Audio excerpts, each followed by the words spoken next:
Welcome back to another episode of the Educated and the Reckless podcast with your host, Apollo P and Nobetternina. Oh my God, why did you say my name? Oh, my bad. I fucked that all the way up. I was in my zone. I was in my zone. My bad. I fucked it up. Want to do it again? No. Actually, no, just say your name. Nobetternina. Oh, there we go. What the fuck? My bad. I was in my zone. It's the sunglasses. Yeah. You guys, Apollo's wearing sunglasses inside. And first of all, it's raining. So it's not even sunny. Second of all, we're inside. And it's looking real. Like, I don't even feel like I'm looking at Apollo. It's creepy as fuck. Take them off. No, I'm not taking this. This is all for content. Nobody can even see you. They can't, but they're hearing the sunglasses now. So I got the sunglasses on, people. Let me tell you why I got the sunglasses on, okay? So I woke up, took a shower. I was like, you know what? I looked into my closet. I'm doing this new thing with my closet with my outfits. I've been wearing a lot of the same fits a lot of the times, leaving my house, knowing that I have way more clothes inside my house than I appear to, show off. And so I'm testing my wardrobe. I'm wearing the overalls. I'm wearing different flannels and stuff like that I have inside my closet. I'm just, being more appreciative of the clothes that I have, being that I'm in this first world countries and a lot of these other third world countries can't have the amount of clothing and stuff that I have in my closet. So I put on the sunglasses, put on my jean jacket, put on my striped shirt and my Vans. And the moral of the story is I thought I was badass with these glasses on. And you just are creeping me out. So yeah. Take them off. I will take, hold on, let me just I'm wearing them right now. All right, so before we get into the podcast, Nina, let me know how your week has been. It feels like we haven't done this in like 2 weeks, but it feels very long. Yes, it has. It's been good. So yeah, I went to this is my second week at the gym. Actually, you guys, so my gym was supposed to charge me like a joining fee and then my like bi-weekly fee as well, right? Yep. And my best friend joined the gym as well, and she said her fee got taken out the day of. I've joined the gym 2 weeks ago now, and my fee still hasn't been taken out. I think I got really lucky because the guy at the front was like hitting on me when I signed up. Mm-hmm. And then when I was putting in my banking information, it kept coming up with this error message. Mm-hmm. And then he's like, okay, like just ignore it, whatever. Press okay. And I still haven't got anything taken out of my account. So like, I'm not going to say anything until they come to me, and then I'm gonna be like, well, I didn't even notice. That's not even my fault. So, and it's not like I pay a lot for this gym anyways. So, I mean, if it all gets down to it, it's not gonna be a lot of money I owe them. But so that's kind of interesting. But I've been going to the gym, pretty sore. Operation Gets in Santana Thick is in full effect. I'm straying a little bit away from the meal plan because I got too skinny. Oh, you're staying away from the... I'm still on... Domino's pizza tonight? No. Chill. I'm still, like, on it. Like, I'm not back to, like, Pizza Pocket, Nina. And for those of you who don't know, I literally used to have Pizza Pockets or hot dogs every day for lunch, like, 2 years ago. Yo, Nina, you trash. So, I'm not back to Pizza Pocket, Nina. I'm still eating healthy, but I'm allowing myself to have, like, a bowl of cereal as a snack or, like, like I don't know, just like other shit in between. I went to Nuit Blanche. Hold on, let me take off my glasses for this. Oh God. Yo, 2 years ago, Nina, you trash, bro. That was when you met me 2 years ago. Yo, eating hot dogs and pizza pockets. Yo, pizza pockets are so good. That's so OD. Yo, this room doesn't seem that bright no more. Because it's rainy outside. Yeah. Sunglasses made it seem cool. But yeah, talk about Nuit Blanche. Okay, so this is my first time at Nuit Blanche. Before I went to Nuit Blanche, I was trying to get chicken and waffles for my cheat meal, but the place we were trying to go to, Harlem Underground, was only taking reservations. Yeah. Yo, Harlem Underground have went under for the past, like, I remember finding out about them back in 2010, and over the 8 years that they've been around, I feel like this shit just went under. I've never been. My friend told me, she's like, they have really good chicken and waffles, so I'm like, okay. But they only took reservations, so we ended up at this place called Thompson Diner. Mm-hmm. Trashest chicken and waffles I've ever had in my entire life. And it was like $30 for just fucking chicken and waffles. It was terrible. And then we went to Nuit Blanche. See, I didn't think I was gonna get that fucked up, but like I accidentally did. I could have this habit of getting accidentally drunk when I'm not supposed to be that drunk. And so sounds like you don't know your limit. And no, you don't I stay do know. within it. I do know my limit. I got like, you know, those little baby bottles by the cash at the LCBO of, you don't know, but for my listeners who do know, the little baby bottles by the cash. I drank one of those and a cooler, but I kind of downed the baby bottle like really quickly. Did you eat So anything beforehand? Yeah, the chicken and waffles. So like I think that's what really like hit me. But hold on, it shouldn't hit you. You had protein and right. That's what I said. But so for some reason it got me like fucked up as I would normally get. So like I was kind of shocked, to be honest. But I had so much fucking fun. So I saw maybe like 3 art pieces, and at one of the art pieces there was like this kid on a fence. I don't know what he was doing. And then this little scrawny white kid decided he wanted to join the other kid on the fence. Okay. So he gets on the fence, and then security comes over and they're like, you need to get down. And so the little scrawny kid is jumping down. The other guy gets off no problem. The scrawny kid is jumping down. But when he jumped down from the fence, his sock got caught on the fence and he was like hanging upside down. His sock? Yeah. Yo, that's a strong sock. That's what I said. That's a strong sock. He was hanging upside down on the fence, just smiling, looking around, waiting for someone to help him. I was right next to him, and I couldn't help him because I was laughing too hard. And then someone came to help him. But yeah, and then there was like these like random block parties. I ended up at one of them, and I actually had a lot of fun. Yeah, I saw one of them on your snaps. Yeah. Like, people were turning up in the streets. Yeah, it was like so much fun. And then, yeah, I got home at like, I left there probably like, I want to say 2:45-ish. And then, yeah, but that was pretty much all I did last week.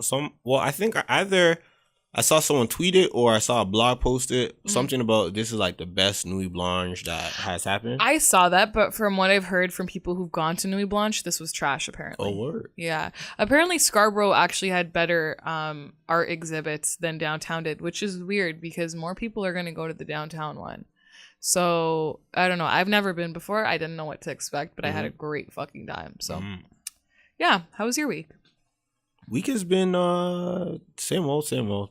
I think I did some filming over the weekend. Okay. Some stuff for the show Above the Border. I did like the full show this time. So from top to bottom, did my rant, did my debate conversation with my co-host Rashawn, and I did my top 5. So I have to edit all of that. So hopefully I probably get it out by next week. So have you guys dropped like the first full episode before? No, this is gonna be the first full episode. Everything else we've either dropped my rant and my top 5 or just a rant. Okay. But this is gonna be the first thing, everything all together. I'm kind of hoping for everything to go well. I hope this be like the first episode to be a very good practice type of. All right, so this is where I went wrong. This is where I went right. You know, improvements here and there. So I like it. I like to see how it went. That's good. You know, I lost my tripod mount for my camera. That sucks. So yeah, it does, because I can't now. I have a tripod and I can't mount the camera to the tripod. So the whole thing is just a bust. So that pissed me off. I was like, oh man. Yeah. And what else is there? I just been inside like this weird rut. I'm not saying I'm depressed or anything. I just been feeling inside this weird rut. After I did that, I came back home on Monday.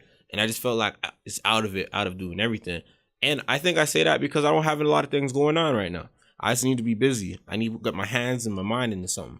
I get that. So, yeah. I feel like you're busy, but you're not busy enough to the point where you're like just constantly doing stuff. Yeah, I need to be active. Yeah. I can't be at home just looking at my phone, trying to post things on Instagram and shit like that. I'm like, all right, whatever. Yeah. You'll get there. Trying to. Also, before we get into the show, I think we should talk quickly about the Valentine's thing. Oh yeah, go ahead. So if you guys are listening for the first time, we're doing a Valentine's Day contest to win a date with moi. I want to go to Cheesecake Factory. So we have rules and we're gonna finalize them, but like just some ideas that we had. So obviously. Send all the dick pics to Nina. No, please fucking don't do that. I do not like dick pics. Don't do that. Please don't. Like I'm begging. Don't. So obviously I need to know your first and last name. Yeah. I need to know what you do. Like I don't need to know where you work. I just need to know like, are you a car salesman? Are you a nurse? Are you a retail worker? Like I need to know what you do. Yeah. I need to know how old you are. Where you're from. like Brampton, Mississauga, whatever, not like background where you're from, like where you're from here. You need to send your best and most realistic picture. And we're going to ask like a question, basically. Something along the lines of a goal that you'd want to attain and why, because I want to know where your head is at and if I'm going on a date with a bozo or not. So, because I'm really not trying to go on a date with a bozo. Shout out to all my guys with one picture on the Instagram. Niggas if you have one picture on Instagram and you're applying, you're not. I'm not taking. Like I'm not picking you. But that's just a rough idea of what we're going to be asking. It's not finalized yet. Obviously, we're going to have a final video sometime later on. That's going to be the finalized shit. But yeah. So, and I'm paying for half the date. So I'm not half the date. I'm paying for my bill. Because if you order a fucking $50 steak and I know what I order is like $20 to $30, I'm not paying for half of your steak. And moving especially forward, because it's Valentine's Day and I shouldn't be paying for the date regardless since it's Valentine's Day. But Nina, I think you're taking way too much I don't stock think into so. this. Multiple people have told me that I shouldn't have to pay because it's Valentine's Day, but I'm only paying because it's a contest. Whatever. I don't care. I'm over it. Yeah. The thing is, you shouldn't. Yo, guys, I don't know why I'm getting all this heat. I don't know what's going on. I'm not even taking Nina on the date, and I feel like I'm getting the shadiness from her. It's just crazy. It's just crazy. Now let me fix my attitude. Yeah, otherwise, no one's gonna apply to me. Yeah, fix my attitude. I don't know where that saltiness is coming from. That snappiness behavior. You know what? Straighten up your posture, man. Also, I remember seeing something on Instagram. This girl, she posts like nudes of herself on Instagram. Oh, not Instagram. I fucked it up. Twitter. Yeah, I was gonna say Instagram does not let nudes go by. I saw the prettiest pussy on. I saw that on Twitter. Yeah, I saw. I know exactly which one you're talking about. That shit was so pretty. It was. It was like almost so pretty that it was like shining, like stars. Like I never seen this. I was like, damn. Yeah. I was like, wow. I think that ended up on everyone's fucking. Yeah, that shit was just beautiful. I was like, wow. Yeah, I just want to put that out there. Vagina connoisseur. Whoever's pussy that is, you have a really pretty pussy. I think it's an Asian girl, to be honest with you. I kind of was thinking maybe like Spanish or. No, it's an Asian girl. I think so. I think so. It's an Asian chick. You never fucked an Asian though, so you don't really know what their pussy. Well, I feel like it's like Spanish or Italian. That's what it's an Asian chick. I went to the Twitter profile and started creeping. Oh, I don't think I saw it from the girl whose profile it was. I saw it from some next like nude reposting page. Oh, I saw it from the girls' account. I went to the page and I looked at it, and I'm like, all right. So she had a whole bunch of like weird Asian guys and meme hearts and Hello Kitty type shit. I'm like, all right, this is an Asian chick. Twitter needs to let us make albums like of pictures so that when you're like stalking someone's Twitter, no. You can just click. Twitter's not the place for that. Selfies. Okay. Now I see what they look like. Twitter's not the place for that. But yeah, that was but her nipples were inverted. I didn't see that. Yeah. I just saw her vagina. And inverted nipples are. What do inverted nipples look like? Your nipples are inverted, like they're on inside. Yeah. So it's kind of like you got a lump and then you got like a dark hole in the middle. People have that. Yeah. People got inverted nipples. I don't think I've ever seen that before. I mean, it's. Yeah. I always look at it. Is it like rare or is it like is it like almost as normal as normal nipples? Not normal. I don't think it's as normal as normal nipples. To be honest, when I was growing up, I remember my elementary school teacher saying that it's normal for certain guys to have one testicle, and I looked at myself and I got two. So is it? Am I an abnormality? That's damn. So that's interesting. I never knew that. But yeah, there's inverted nipples out there. My thing with inverted nipples, I wonder once they give birth and stuff like that and they start lactating. Yeah. How does their kid? Do the nipples just automatically just pop out? Have you ever hooked up with a girl who has inverted nipples? I don't think I have. I don't know. I've never seen inverted nipples before. Yeah, man. I think that's a conversation we're gonna have later on in the podcast. Are we? No, not later on. I don't have a full on topic on. I was very confused for a second. Yeah. So that vagina was very pretty. So we're out. Yeah, we 14 minutes in. We ain't really talk about shit. Okay, let's start. All right. So the Carter 5. Let's review that. So you go first since you out here, Lil Wayne's baby daddy or baby mama. I'm not. No. I don't think he's hot. Don't get it twisted. But I have love for Lil Wayne. So, okay. I thought, and I was actually speaking to someone about this last night on the phone. Yep.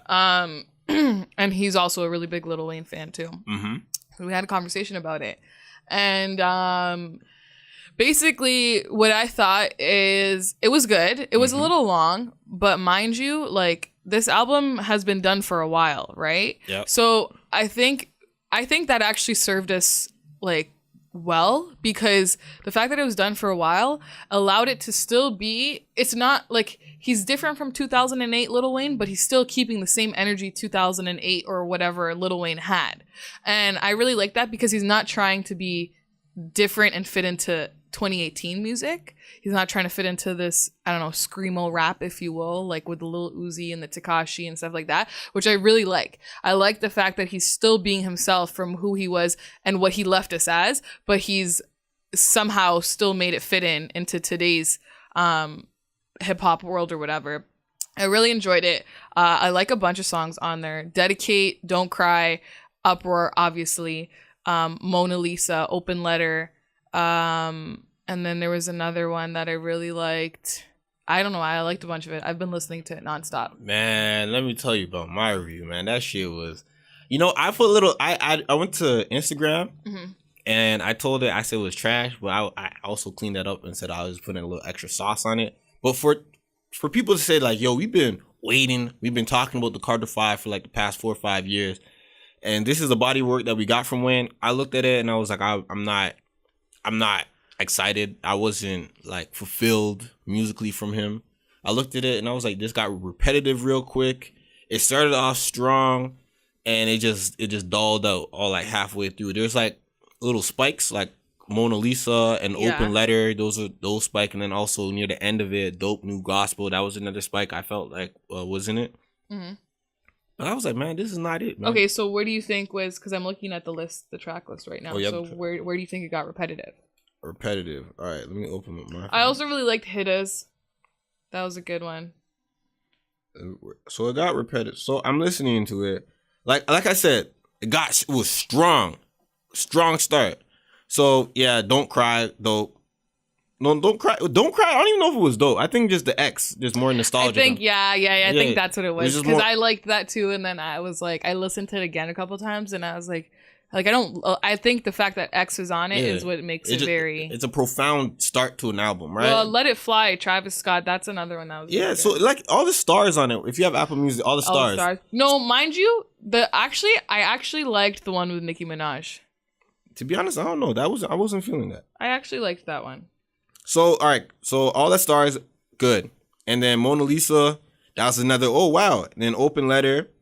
And then after that, it's like real repetitive. That whole Problems, Famous, Hittas, Took His Time, Open Safe, Started This Shit Off, Demons, Mess. Dope New Gospel is another like, all right, so that's cool. Then Perfect Stranger, and then all that stuff really got repetitive, to be honest with you. And the album has 23 songs on there. If I go, I'm only naming less than 10 that I really like profound. That's terrible. Okay, so what about okay, so Charlemagne posted something on Instagram, and he said basically, finally got to listen to Carter 5 a couple of times this weekend. Good album. It's definitely not whack like some of y'all are saying, and it's definitely not album of the year like some of y'all are saying, but it's good. Not like this album is going to have any effect on Wayne's resume anyways. He was a certified GOAT 10 years ago. Yeah. Just my opinion though, and I don't care enough to go back and forth with you about it. Do you agree or disagree with him? I feel like you agree with him. Do I agree with him? Yeah, it's not. To be honest, I don't put a lot of stock into new Wayne music because I feel like this man, he shot his load. I feel like some artists shoot their load, and for some people to categorize and say like, you know what, a lot of rappers took Wayne's sound and matured off of it. Yeah, okay, that's cool. That was back then.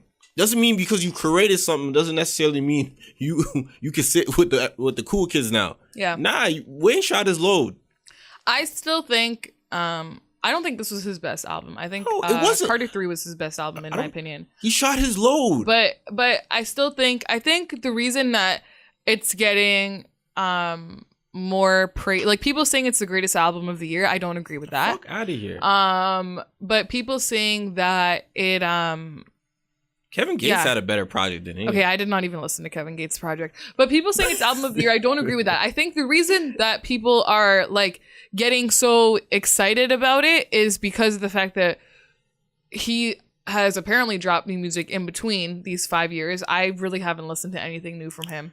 Has anyone really been keeping up with Wayne? No, but I think that's what makes this so exciting for everyone, because it's like everyone's been waiting for this to come out, and like they've seen the struggle that it's been taking for it to come out and stuff, and then it's like we get it, and it's still like he came back where he left us, and I think that's what everybody really likes, because it's like we missed you, and then you're coming back right where you left us, but you're still being able to come back into this time and era where you fit in. Like I've already heard like 3 of these songs from the album on the radio already, which like Uproar. See, the thing, I like Uproar, and at the same time I'm like, yo, it's getting played out now. Yeah, Uproar is the played out record.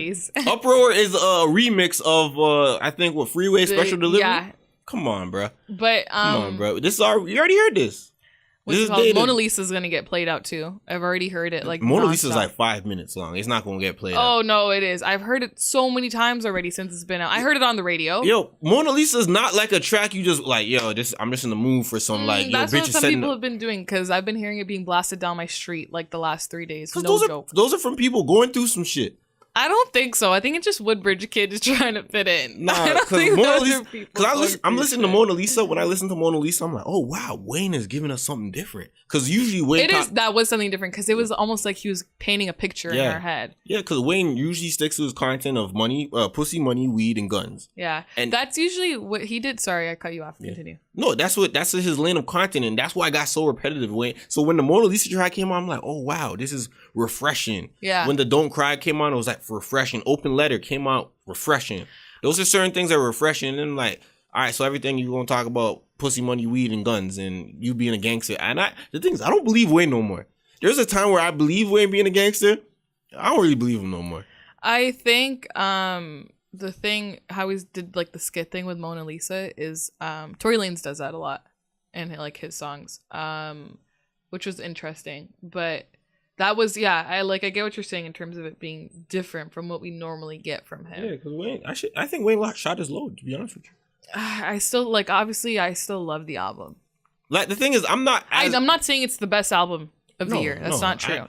I listened to that album one time and I struggled to listen to it again. I'm gonna be honest with you. I listened to it on Friday. I listened to it completely driving, and then I tried to get back into it, and I'm like, oh, I can't do it. I just couldn't do it. I couldn't bear myself to listen to it again. I've been listening to it like nonstop. I treat the album like this. You know, everyone has that one friend that's weird, right? You hang out with that one friend one time, and then they try to ask you to hang out again. Yeah. And you flop on them because you just know that you being around them is just not cool. Yeah. So that's how I treat the Wayne album. Okay. It's like, it's that one weird friend you hang out with once, you know what you're getting from him, and you're just gonna leave him to the side. I think he could have shortened it for sure. He could have he could have shortened that. The song with his daughter was definitely trying to fit into this like pop culture radio like stream shit. I'm out of all due respect, that song shouldn't even been on there. It's a catchy song, and I get what he's trying to do. He's trying to get it up in there with the other crowds and the pop people and shit. But I didn't like it. Do you think Wayne can still do arenas, or do you think his stardom kind of shot down? Do you know what? I saw him when he came here in 2010 when I moved here. Yeah. He came, and it's not ACC, it was Molson Amphitheater it was at. That was back in 2010, and I remember because... Was that the Drake versus Wayne tour? No, it was one before that. I saw him when he came here in 2010, and that was when Drake was just just coming up. Rising. Drake did drop his album. So I saw Drake at OVO Fest before that, and then I saw Lil Wayne like 2 weeks later, and then Lil Wayne Drake brought out Lil Wayne at OVO Fest, and then at Lil Wayne's concert, he obviously brought out Drake. Yeah. And like even then though, it was at Molson Amphitheater. I don't think he's done ACC. I don't even know when he's come to Toronto before that, to be honest with you. He got a lot of charges. So he came then. I was lucky enough to see him, and but yeah, it wasn't at ACC. I mean, he has something he does in New Orleans. Lil Louisiana Fest. Yeah. He just started that though, no? This was like the first year. No. I think it's going. I say maximum 3 years. I'll give him 3 years. I'll give 3 to 4 years. Now. I'll give him that. I don't think it's old. I don't think it's just new, but I don't think it's old. But the Little Louisiana Fest is something that it seems to be big. I wish I was at this year because it was a Carter 3 anniversary. I would have loved that. Yeah, there's way too many people on that stage, man. There was. This is the fourth one. You're right. Fourth, yeah. Yeah. So I looked at it. I'm like, when I looked at that live stream of Nicki performing and Wayne performing, I'm like, yo, there's way too many fucking people on the stage. There was a lot of people on the stage. Yeah, I'm getting scared. If I was performing on that night, I'd be like, yo, get all these motherfuckers get off the stage. The fuck you gotta be here. And that's one thing I talk about. Why everyone want to be in the spotlight? Why everyone want to be backstage? Why everyone want to be there? Sometimes like, yo, want to feel like somebody. Yeah, and the thing is, you want to feel like someone, and no one knows who the fuck you are. Especially like looking far back. Like, I'm looking at that video. I'm not putting out, hey yo, that's Marcus. I'm like, you're probably not there. But if you see him in the street one day, you're gonna be like, oh my god, that's the guy that you won't be. No, like somebody will be. No one's gonna be. Someone who's obsessed with Lil Wayne is gonna be like, oh my god, I need to remember all the faces that were on these stages because they all know him. Yeah. And then I don't think it's ever that serious. I think there's fans like that. And sometimes the people who are obsessed with Lil Wayne know that you are never getting close to Lil Wayne, because a lot of people don't get close to Lil Wayne. Lil Wayne is the exact same of Eminem. That's white, this is black. Okay. Lil Wayne, they're both reclusive. They're both to themselves. They both stay out the way. They're both very on the low. Eminem's on the low. Wayne's on the low. Wayne's not. I think Wayne is kind of out of touch with a lot of things going on, and Eminem is out of touch with a lot of things going on. I can see that. I see what you mean by your comparison. Because the thing is, I'm going off of what other people say about Wayne. They say Wayne stays to himself. Wayne's not really in tune with what's going on. He loves to skateboard, watch ESPN. Do you think that's because he doesn't like speak on the things that are either they're lying or that's the fact. Because you could also say the same thing about Drake. Drake doesn't speak about the things that are going on. Do you think that means he's not in tune? No. I think Drake knows what's going on in terms of music. So what makes Lil Wayne seem like he doesn't know what's going on? No, I said this. I'm going off of what people tell us. Okay. People have said over and over again, Wayne stays to himself. Wayne doesn't pay attention to what's going on. He watches ESPN and he skateboards all the time. I'm sure he hears about shit that's going on. So I don't know. His baby moms, his daughter, his people around him say, yo, Wayne stays out the way. And people say the same thing about M. M stays out the way. I'm like, all right, cool. That's quite a way to live. Sometimes I don't believe him, because how do you know about certain artists? So that's why Kodak Black was mad when Wayne said, who the fuck is Kodak Black, Uzi Vert and shit like that. And then funny enough, I remember Hot Shot, he had said, how the fuck does he not know about Kodak Black or Little Uzi Vert, but he retweeted a Jazz Cartier song like a few years back. Maybe because a few years back he was more in tune. And now he changed his mind. You tell me you know about Jazz Cartier before you know about Kodak Black. Maybe. All right, fuck out of here, Nina. All right, so bring back your Q mix of trips. Yes, please. You want that shit. DJ Smarties, can you send me it from the log, please? You need that shit. I actually really need it, because even though I like memorize the song and I know all the words and shit, like it's just like I need it. Paulo's saying that if you DM Jacquees, is that how you say his name? Jacquees. If you DM him asking for it with your email address, he'll answer you. So I did, and I still haven't got an answer, Apollo. Have you checked your emails though? I didn't get an email either. I get notifications for my emails. Oh, okay, all right then. And I haven't got shit. All right then, cool. I'm telling you, his DMs are probably flooded. There's no way he's gonna send it to everybody there. I mean, he just dropped a new single out today, a new music video. So he's probably pushing. Yes, he did. I saw that on his page. And he dropped the cover for Jaded. As well today. I haven't heard that full one. So first off, I want to say that. Do you feel bad for him? No. Yeah. Yes. Because LMA used to do Trip. I mean, oh my God, sorry. My brain covers. Is out of yeah, that's what I meant. That's all she got on, because of the covers. Yes. So I feel bad, but mind you, she didn't have anything to do with this. Yes. So Mustard, he took to his Instagram story. Yep. And was like, hey, we appreciate all types of artists and things like that. And for someone to monetize off a beat or off music that is not their own, then we take that serious, and we can't take money from 10 Summers or 400 Summers or whatever the label is. And so they sent us a cease and desist. And LMA had nothing to do with it. So stop trying to bully her and stuff like that. And I'm very excited for her album. I'm excited. It's coming out, what, next week, I think? No, the 12th. Yeah, next week. That's next week? Yep. All right, yeah. So, next Friday. Yeah, man. I'm very excited for that. Same here, man. Same here. So with that being said, people are still going at LMA and people are hashtagging say fuck LMA. Yeah. I'm like, whoa, So that's my mean. baby moms, yo. That's the world is a mean place. I thought Tinashe was your baby mom. Yeah, both of them. And Chantel Jeffries. Okay. I'm gonna get all of them one day. Sure. Hey man, just give me time and money. That's all. Okay. And notoriety. That's all I need. Mm-hmm. And a couple Instagram followers. Mm-hmm. You know, a couple few million Instagram followers. Okay. That's all. 100,000. Got it. Right. So we get it. All right. So with that being said, Jacquees was really pushing this cover as if it was his own because he saw the reception of everybody, and he dropped the fucking music video. Yes, he did. He did drop a music video. Oh shit! So he dropped the music video for it, which I saw today on Jacquees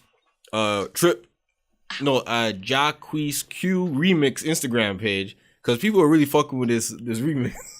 I saw when I was on Twitter yesterday, I saw someone posted like a screen video of of Jacquees Trip remix on Pornhub. Yes, I saw that. Yo, that shit was crazy because I'm listening to it, and I'm seeing the ad of just someone getting fucked in the ad. I'm like, whoa, this is crazy. Yo, but like whoever screenshotted that and sent it to fucking Shade Room or whoever posted it on Shade Room, you're an idiot because now you couldn't let the world have something good. It could have still been up there if it didn't go viral like that. Yo, you just ruined it for everybody else. Exactly. The fact that you guys are posting this everywhere is crazy. It's not on YouTube. It's not on SoundCloud. And most definitely not on Pornhub. Where else is it going to be? Tasty Blacks? What's Tasty Blacks? Another porn site. Oh. Another or X videos. You guys are not going to stop. No, they're not. So what that song was actually better than the original. I should post it on our Instagram page. I'm gonna get Smarties to send it to me, and I should post it on our Instagram page. You know how many followers we'll get? We'll get a whole shit snatch. Get a whole shit snatched. Sorry, what was your question again? You think the remix was better than the original? Yes, 100%. I sing the remix like every single day. It's so much better. Yeah. I've heard the version of both of them singing together on it. Like there's somebody who's made a someone made a mashup of it, which is cool. But even in that, he like outsings her. Yeah. Don't get me wrong, I love LMA. Her version was sick. I was bumping that obviously before Jacquees's came out. But I've been listening to LMA music since 10,000 hours, so I feel like. See, I hadn't. It wasn't even Boot Up. I even waited so long to listen to it because I just kept seeing it on my timeline. Boot Up everywhere. To be honest, Boot Up is an old song. To be honest with you. Yeah, and then I was like, okay, what is this? So I listened to it and I was like, damn, this is really good. Boot Up. Then I listened to like Trip and 10,000 Hours and Boot Up. A few other. Actually, I think that might be it. Boot Up. But yeah, so. It was cool. Grab me closer. Please don't sing. We discussed this on the last one. Please stop. Yo, yeah. So, Jacquees, I think this did a lot. Hold on, let me say this. I think Jacquees doing the remix and this whole thing that came behind it, with it being taken down from all platforms and things. I think this did a lot. This did better for him than him doing original music. And let me tell you why. Okay. Because you got the women caught up in your voice and your singing talents. You got a lot of the platforms and media outlets looking at you to see what you're doing next. You're becoming a meme on social media. And no one really has anything bad to say about you besides, hey, you do a cover, you're probably going to do it better.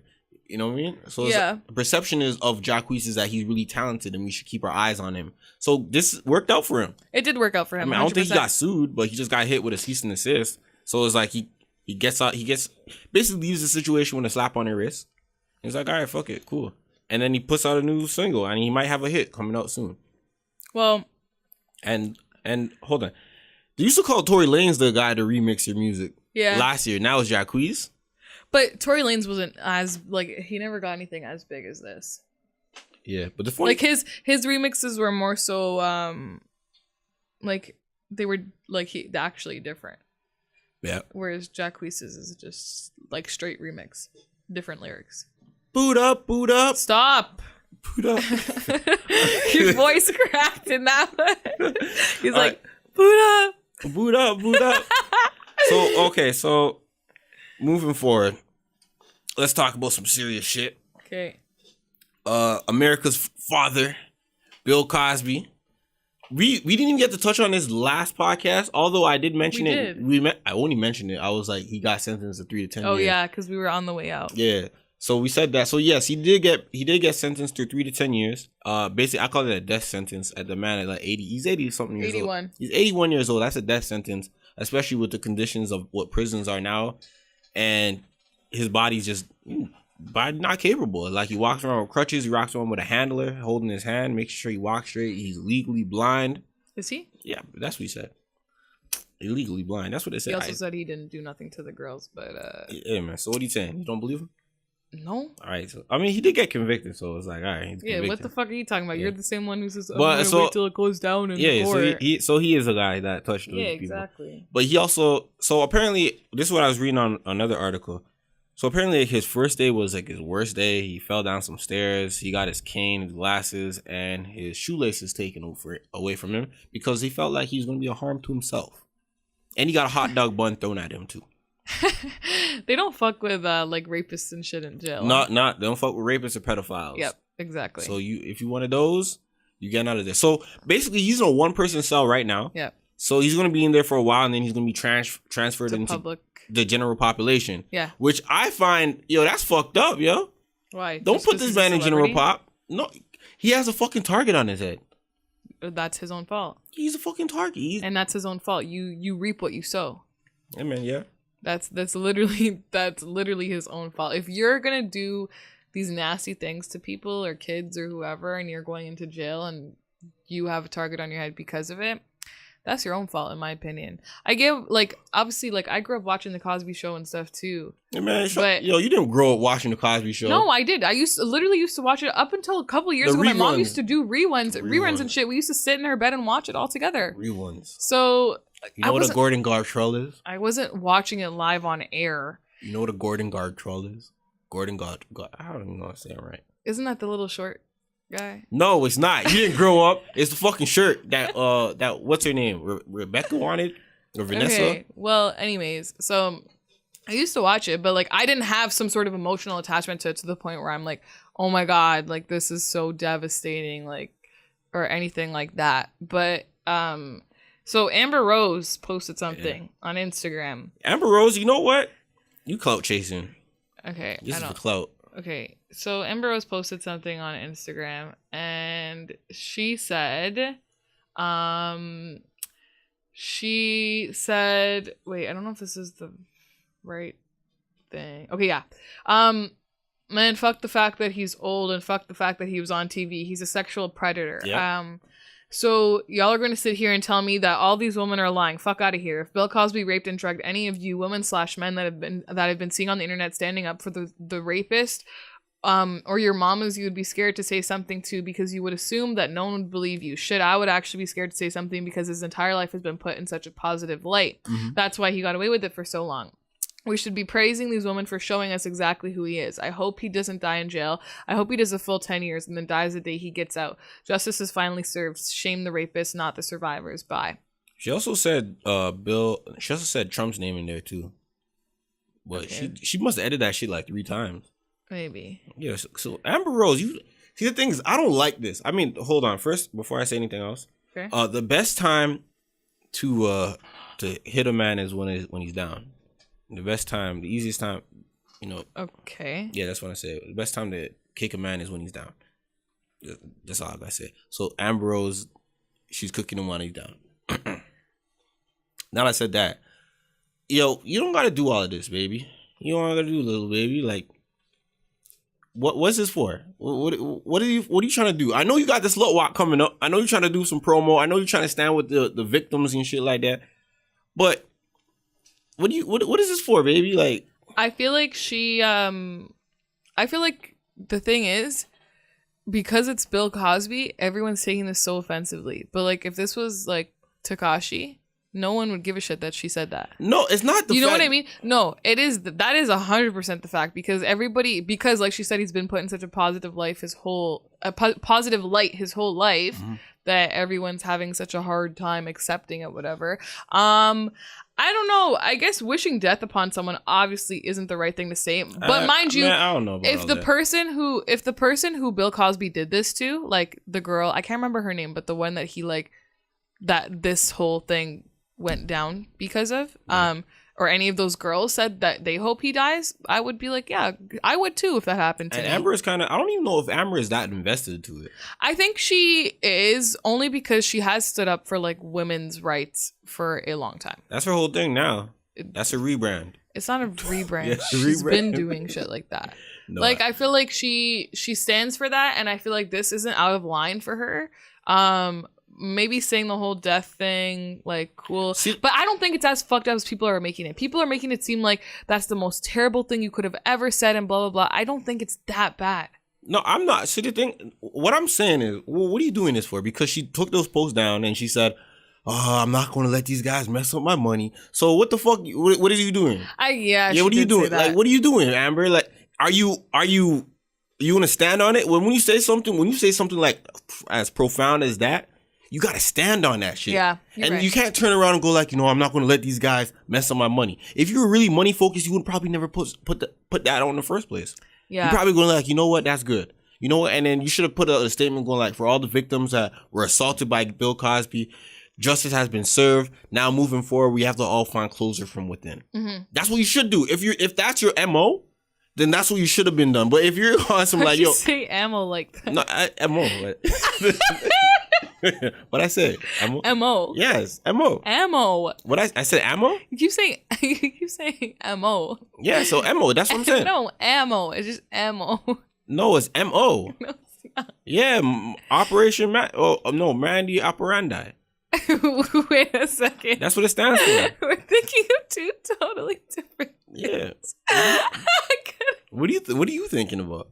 Like, you know when like someone says like your gun is your ammo? Yeah. That's what I'm that's what I'm saying. Ammo. Why are you saying where the ammo coming from? I'm saying MO. It makes sense though in the sentence that you're saying. I can't breathe. I was so confused. Nina just took. I was getting my bag real quick too, and Nina just fucked this all the way up for me. You distracted me. I can't get in my bag no more. I can't get in my bag. You can. Nah, man. You can. I think I said what I gotta say. I can't get in my bag. I was in my bag. I agree with what you say in terms of Amber Rose being like the post with the whole fucking up her money shit, because then it's like, hey, what are you doing this for the money? Yeah. Or are you doing this for exactly because you actually believe in it? I get that. But I don't think, like, I think everyone's taking the fact that she said she hopes he dies the day he gets out like way too seriously. To be honest, I don't feel that offended. I don't either. I want someone, if you're gonna say something like that, if you say like I'll hold everyone to accountable for what they have to say, I would just hope you stand on it rather than being a flake about it. Because she first came out one post had Donald Trump's name in it, then she edited it and she took out the whole death in Donald Trump's name and shit. Then she just got rid of the whole post and then posted something else and then said, I'm not going to let these guys mess with my money. The thing is, you've done too many what's it called? Backtracking to the point where it's like, come on, little baby. I can't respect you now. Yeah, you got the slut walk going on. You want to get these women, you want to change the perception of women in the eye. But come on, man. If you want to be that person to be the lead the charge, you got to really stand on something. You could be one of those eccentric and pseudo aggressive feminists out there, which also changes the perception of feminism all around. Or you could be like, you know what, justice is served. Ladies and victims who have ever been assaulted by this man or whoever been assaulted generally, yes, your assaulter has been captured and justice has been served and he's going to rot in prison hopefully. But now take this time to find closure from within, because his justice is not going to serve as a healing mechanism for what you have to do with your life moving forward. Yeah. Yeah, that's all. Especially, I want to say that to all girls listening, especially even if I have a daughter. I wouldn't be upset if something like happened, but I would have to tell my daughter, this man may never go to jail, but at the end of the day, life is going to go on. So you're going to have to find closure from within, baby girl. That's what you got to do. I think. And that's what most people are not doing when it comes to stuff like this. People are going like, yo, find justice, get him justice, put this guy on his jail. But like, yes, that could happen. But are you gonna feel closure from within? I think you'll feel a little more at ease knowing that the person is locked up and unable to get near you. Yeah, but like still or other people. But so, say that. So let's just put like two random people. So like Chris and Sally. Chris and Sally. Say Chris assaulted Sally back in the 12th grade in high school. Sally has lived her life for the past 12 years. She about 36 now. I actually know what my math is on. 32. She's 32. Fuck. She's 32, right? No, 30. She's 30. 17, 27, 20. She's 29. Or 30, man. 30. So she's 30. She hasn't seen Chris in 12 years. And she's still harboring those same type of fearful thoughts. Fearful thoughts. Yeah, Chris could be on the other side of the world doing what he's doing, but still the fact that you may never see him, you probably never seen him, you haven't seen him for the past 12 years. You have taken those 12 years for granted where you're supposed to find closure from within. You got to go like, yes, this happened to me and I feel sickening and I want this man to feel justice through the legal means. But first, I need to protect myself. I need to heal myself because me putting all my eggs in a basket of justice being served towards him is not going to satisfy my inner But I think getting someone put away for something like this, in a sense, kind of does heal you because it's like that person no longer has access to me or anybody else around me. Because Chris could be on the other side of the world, but who knows? He might have come back and he might have been watching you without you even knowing. Like there's creepy shit like that. He could have been stalking you. You know what I mean? I think it's easy to say that. It's easy to say that justice is going to give me some at ease. No, I think justice and hold on. I think only thing justice does, and when you see justice in action, and when you see the legal system in action and serving justice to the guilty party, all that really reinforces that, this legal system that I believe in is actually working in my favor. That's all it really does.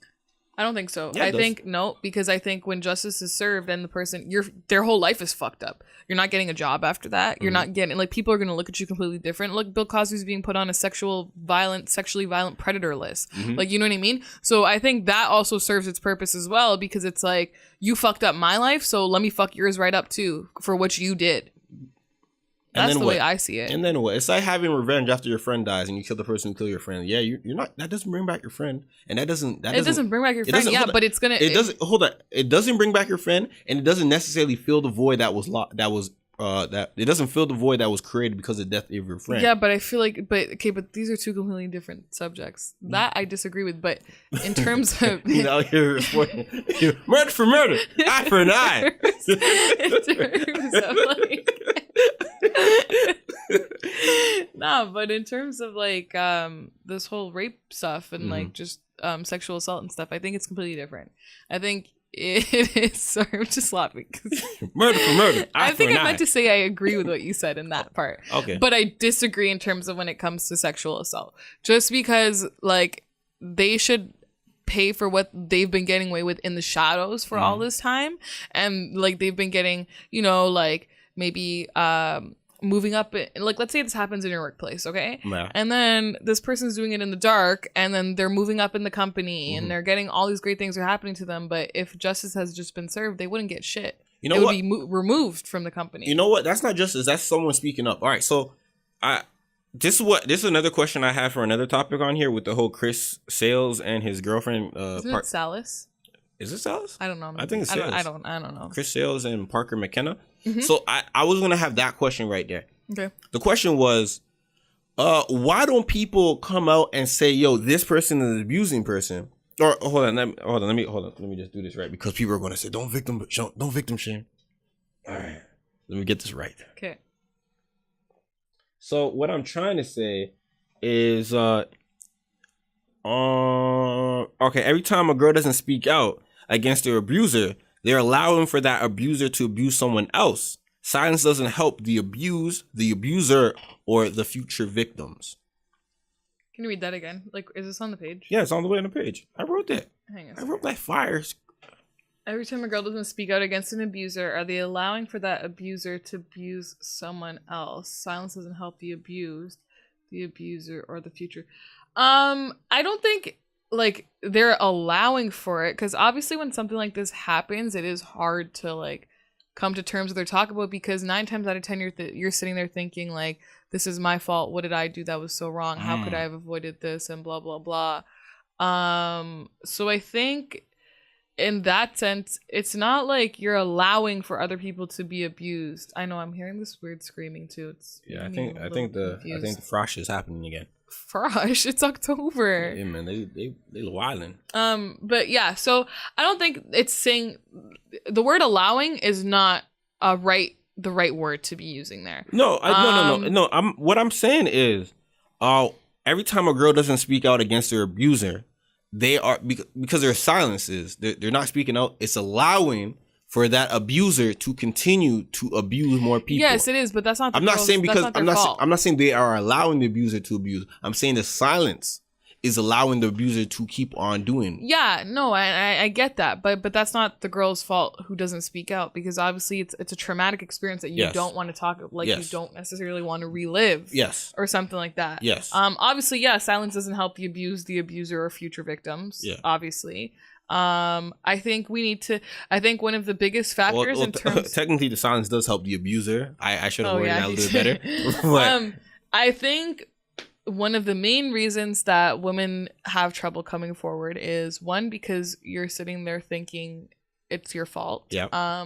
And a lot of that comes from the way society has made people look at what victims of sexual abuse are as. Like sorry, I worded that really trash. Yeah. But the way that it goes down the justice system, 9 times out of 10 people are getting away with it. For example, Cosby only got this off of one woman. Yeah. And there was how many that came forward? Yeah. You know what I mean? A lot of these cases get pushed away, or even like that. I think his name was Brock Turner, the swimmer at that school who raped a girl behind the dumpster and got out after a couple months, even a couple months. Didn't he record that too? I think so. And he got out, no problem. You know what I mean? So it's shit like that really makes you think like, this fucked up thing happened to me, and like no one's even getting punished for it. I'm gonna be blamed. Because a lot of women, even with this whole thing going on in the U.S. politics with Brett Kavanaugh and Dr. Ford, the doctor is getting like death threats. She had to move from her neighborhood. Isn't that the whole thing stem from like university? I think it was high school. High school? And she's getting death threats now and stuff, and she had to move from her neighborhood and move somewhere else because people are like, what the fuck is wrong with you, and blah, blah, blah. So especially when it's somebody of power, like you're going to be afraid because at the end of the day, like there's a 90% chance that you're going to be targeted by the court, society in general, and you're just going to be looked at as a shit person or someone who made it up when you didn't make it up. I think that's what makes it one of the hardest things. Like, I wouldn't know what to do. So, all right. So, yes, I feel like my thoughts on it is, you know what? I can't force you to. You can't force the victim to speak out. But I look at it like this: if I'm with someone who's doing something, or I was with someone who's abusing, and me not speaking out against them, you know what I'm doing? I'm you know how like you have Eskimo sisters and brothers? I'm having a family of abused women now that are all stemming from this one guy. So me not saying anything, I'm only creating a family of abused women. Yes. Because sometimes if I was the first one to get hit, and I speak up and go like, you know what, this person hit me, or this person raped me, then we able to nip that shit in the butt, get rid of him out the way, instead of him or her packing on the numbers. It's like, oh shit, so this happened 20 years ago, this happened 10 years ago, this happened 15, 35, and the numbers keep on going up and up and up, and it's like, oh shit, he just got away with all this because women or the abused just kept quiet. And sometimes, yes, all those people who speak out, they're gonna be faced with prosecution and a whole bunch of like backlash and negative press and stuff like that. But you got to overcome that for a greater cause. Yes, but you also have to look at it like this. There might be women who this happens to who are in the workplace living in poverty, and they're scared that if they say something, they're losing their job because of it. Something in that case, for example, obviously you're going to be scared. And not necessarily, it's not necessarily that the women, wait. Okay. It's not necessarily that the women don't know that it's going on, because, for example, with Harvey Weinstein, so many actresses were like, yeah, we all knew. And like there was, like, they let each other know in that case. I think as a guy, is that productive though? No, but they let each other know, so they're like, "Okay, like let's just not go near him." Because if they said something, they're scared they're gonna lose their job and everything that they have to their name. You know what I mean? I think as a guy, and I obviously I know like your intentions toward this are good and stuff, but I think as a guy, sorry, I just saw some weird like shadow. I don't know. Let me look. Yeah, there's something going on over here. Is there a party? Because I'm hearing music. Oh, maybe it's at the underground. Oh, it's probably like the pub night or something. The first like pub night. I think as a guy, like I know obviously. Okay, hang on a second. Yeah, get into your bag, Nina. Get into your bag. I know obviously like your intentions are good and stuff, but I think as a guy, you can't really understand what. Well, you can personally because you've like been in a similar-ish situation, but I think for men in general it's kind of difficult for them to be able to understand as to why it's so difficult to speak out on these things when it happens, because you, like, as a woman, you really are, when you're speaking out on this stuff, there, as much support as there's 10 times more negativity coming in, and death threats, and losing your job and your credibility, and ruining your family name or something like that. You know what I mean? Someone was saying something to me once about how like a lot of the times they've heard about stories about girls being touched by family members. Whenever they did come to other family members about it, they would just be like, hey, just keep quiet and brush it under the rug and leave it alone. Yeah, that's fucked up. See? So it's stuff like that that really makes you think like you're not valuable as a person and as a woman, and it's like you're terrified to come forward because you know there's that one chance of your value being even more thrown off than what you already feel like inside it has been because of what's happened to you. I think that's what it really comes down to, and I think it does take time to come forward for sure. Mm-hmm.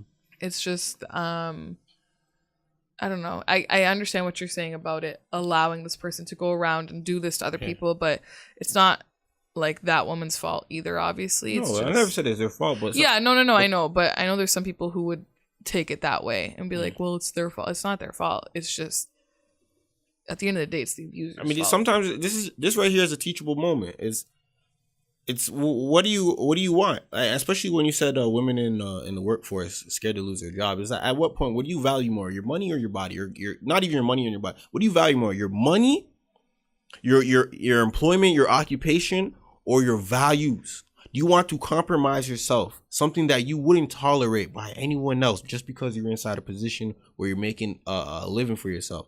Sometimes it's like Colin Kaepernick. Sometimes what is that whole that saying? Is you got to believe in something even if it costs you everything? Yeah. Fucking listen to Colin. No, but you got to look at it this way. I feel like you're not getting the perception I'm seeing it from. Okay. I'm seeing it as a single mom, 2 kids, living in poverty, working at a grocery store. Yeah.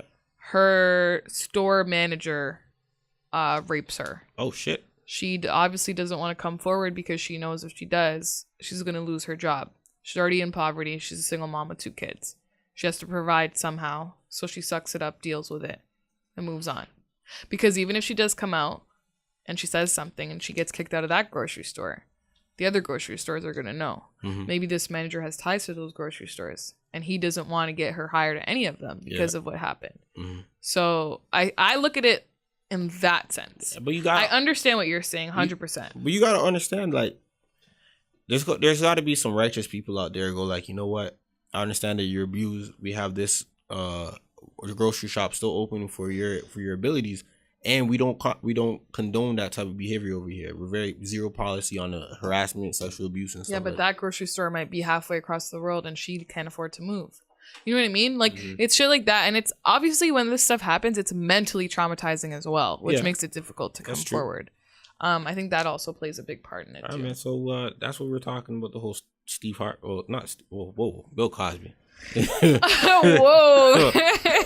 Bill Cosby. Talking about Bill Cosby. Sorry. And the Amber Rose thing. So, all right. So, moving forward, you want to talk about this Chris Sales and Parker McKenna just because we're on the topic of abuse? Yeah. All right. So, Chris Sales is a YouTuber, popular YouTuber. He has ties to Queen Naija, which is his baby mom's and his ex-wife. There's photos leaked of his ex-girlfriend now, I believe. Parker McKenna. She was from My Wife and Kids. Yep. She was on that show. She's a beautiful young lady too. Beautiful young lady. She matured beautifully. Beautifully. I remember seeing her come out like a few years ago when like photos of her went viral. I'm like, she aged well. I think I saw those pictures. She aged well. Yeah. She aged well. Well, she's only 20. She's my age. Is she really? She's not old. She's 23. All right. 20. It's not like she's like super old. Like she's within your age range. I know you're making that noise because you're trying to holler at her. I'm not. No, you know what? I'm not gonna holler at her. I'm not gonna holler. Just slide in the DMs with a hey big head. No, I'm not gonna holler at her. It you works. know why? You know why? There's situations like this. You know, you just kind of just you just respect it and you go like, you know what? The man who was Even able. if you tried, she wasn't gonna answer. Come on, get on with it. Why you shit? Hold on. What do you? Just get on with. Why you trying to act like I ain't shit? I'm not trying to act like that's what shit. you actually. I'm acting like, yo, Jacquees ain't answering me either. All I'm asking for is a Trip remix. I ain't asking for nothing else. But you talk about me, say, hey, big head. Like, okay. Like I ain't shit. Like she's not going to think about all the other DMs she's getting every single day. Yeah, but she's not getting a DM from me, so that's the difference. Okay. Yeah. Every time I give a girl time, I appreciate your confidence. I like it. Yeah. If I give a girl time, I'm doing her a favor. Remember that. Okay. That's a fact. Good. You know your worth. Good job. Yeah, I know my worth. Okay. Alfred Delph. All right. Self. The story. All right. So Parker McKenna, Chris Sales, or Parker McKenna. Let me start over again since we got it. I was in my bag and you fucked it all up. No, you got offended. No, I didn't get offended. So put the serious face on. So Chris Sales is alleged of beating his ex-girlfriend now, Parker McKenna. She starred in My Wife and Kids. So photos of her leaked with a black eye, a bruised arm, and I think bruised ribs. I don't know. I only saw the black eye one. Yeah, the black eye and bruised arm. I know that for sure. And those photos leaked. I'm like, whoa. So people are assuming that Chris Sales did it because obviously they're together. They were living together, I believe. They also recently moved out and then shit went left for them. So what's going on is that his ex-wife, Queen Naija, she took to Twitter and she said that she has been on the receiving hands of Chris Sales' hands. The receiving end of Chris Sales' hands. So she's been a part of she's been abused before. And so she just didn't really speak up on it too much beforehand because I guess she was still with him. They had a child together. She didn't want to bring him down. Like most black women do. Black women don't want to bring down their black men. That's also their biggest strength and their biggest crutch. Is that a crutch? No. It's not. Biggest down. Support? Yeah. Okay. Yeah. Black women love to support their black men even when they shouldn't be. Okay. So what people are saying is that none of them have answered to respond to any of these allegations yet. They kind of just been quiet about the situation. I remember seeing something about McKenna's mom saying that I'm not going to speak on what her situation is. He said Chris Sales is a piece of shit. And when Parker is ready to speak on it, she will speak on it. Chris Sales, I haven't seen anything respond to it besides like a video clip it or a music video clip it talking about he's fighting his girl. Why do you think no one has responded? Like why do I think no one has responded from both parties? Yeah. Because I think Chris Sales is guilty. Because didn't Queen Naija comment on one of Parker's pictures saying "get your life back" or something? And then Parker went on a tweeting spree about how she hasn't been feeling herself. She wants to go back to the old her and she wants to get her life back after Queen Naija commented that on her picture. I saw that in the article you posted. I think no one's responded because Chris knows he got caught again. Okay. And I obviously Parker is not ready to talk about it because she's probably traumatized from it. And her friends and family don't want to be the one to I guess, expose, like, you want to let the person tell their story. You don't ever want them, like, you don't ever want to be the one spreading the story, because then it's going to get twisted. Yeah. You want them to tell the story on their time, when they're ready to come to terms with the fact that this really went down. And that's why I think no one's responded, to be honest with you. So even if these photos are out and no one's speaking on it, can we just assume that it's real? Because in situations where no one's really talking on the situation, legally, like, you can't really speak on if it's real, because none of them are denying it, none of them are confirming it. Yeah, but none of them are also speaking. You think, like, nobody's really been speaking? You think silence is the answer as well? Yeah, I think silence speaks volumes.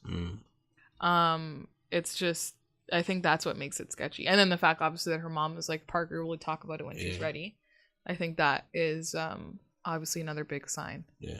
So what do you think in a situation where they speak on it and then they get back together? What would you think about this whole thing? Parker? Yeah, Parker and Chris, they get back together. I would think she's scared. You think she's scared? I would feel bad for her, because I would think that she's scared that if she was to leave, maybe she was threatened. Or because you always hear about these stories of girls in abusive relationships where they're threatened if they leave, and then when they do leave, they end up getting killed. Oh. So, like, you hear about stuff like that, and then it kind of makes you think, like, I'm like a very I guess, like, I have a really big heart. Yeah. So I like I said before, when we've talked about, like, these sexual assault cases and stuff like that, like, I always believe the person. I'd rather believe them than to not believe them.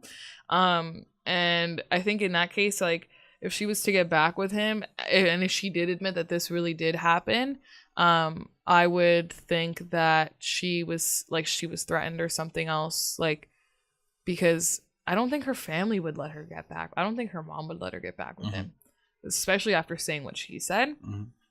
I think it would just more so be the fact that, like, I would feel even worse for her. So in a situation where Queen Naija said that this happened to her and she hadn't spoke out on it, so obviously we're talking about, like, if you're being abused, you should speak out against it, so other people are not held victim to that abuser.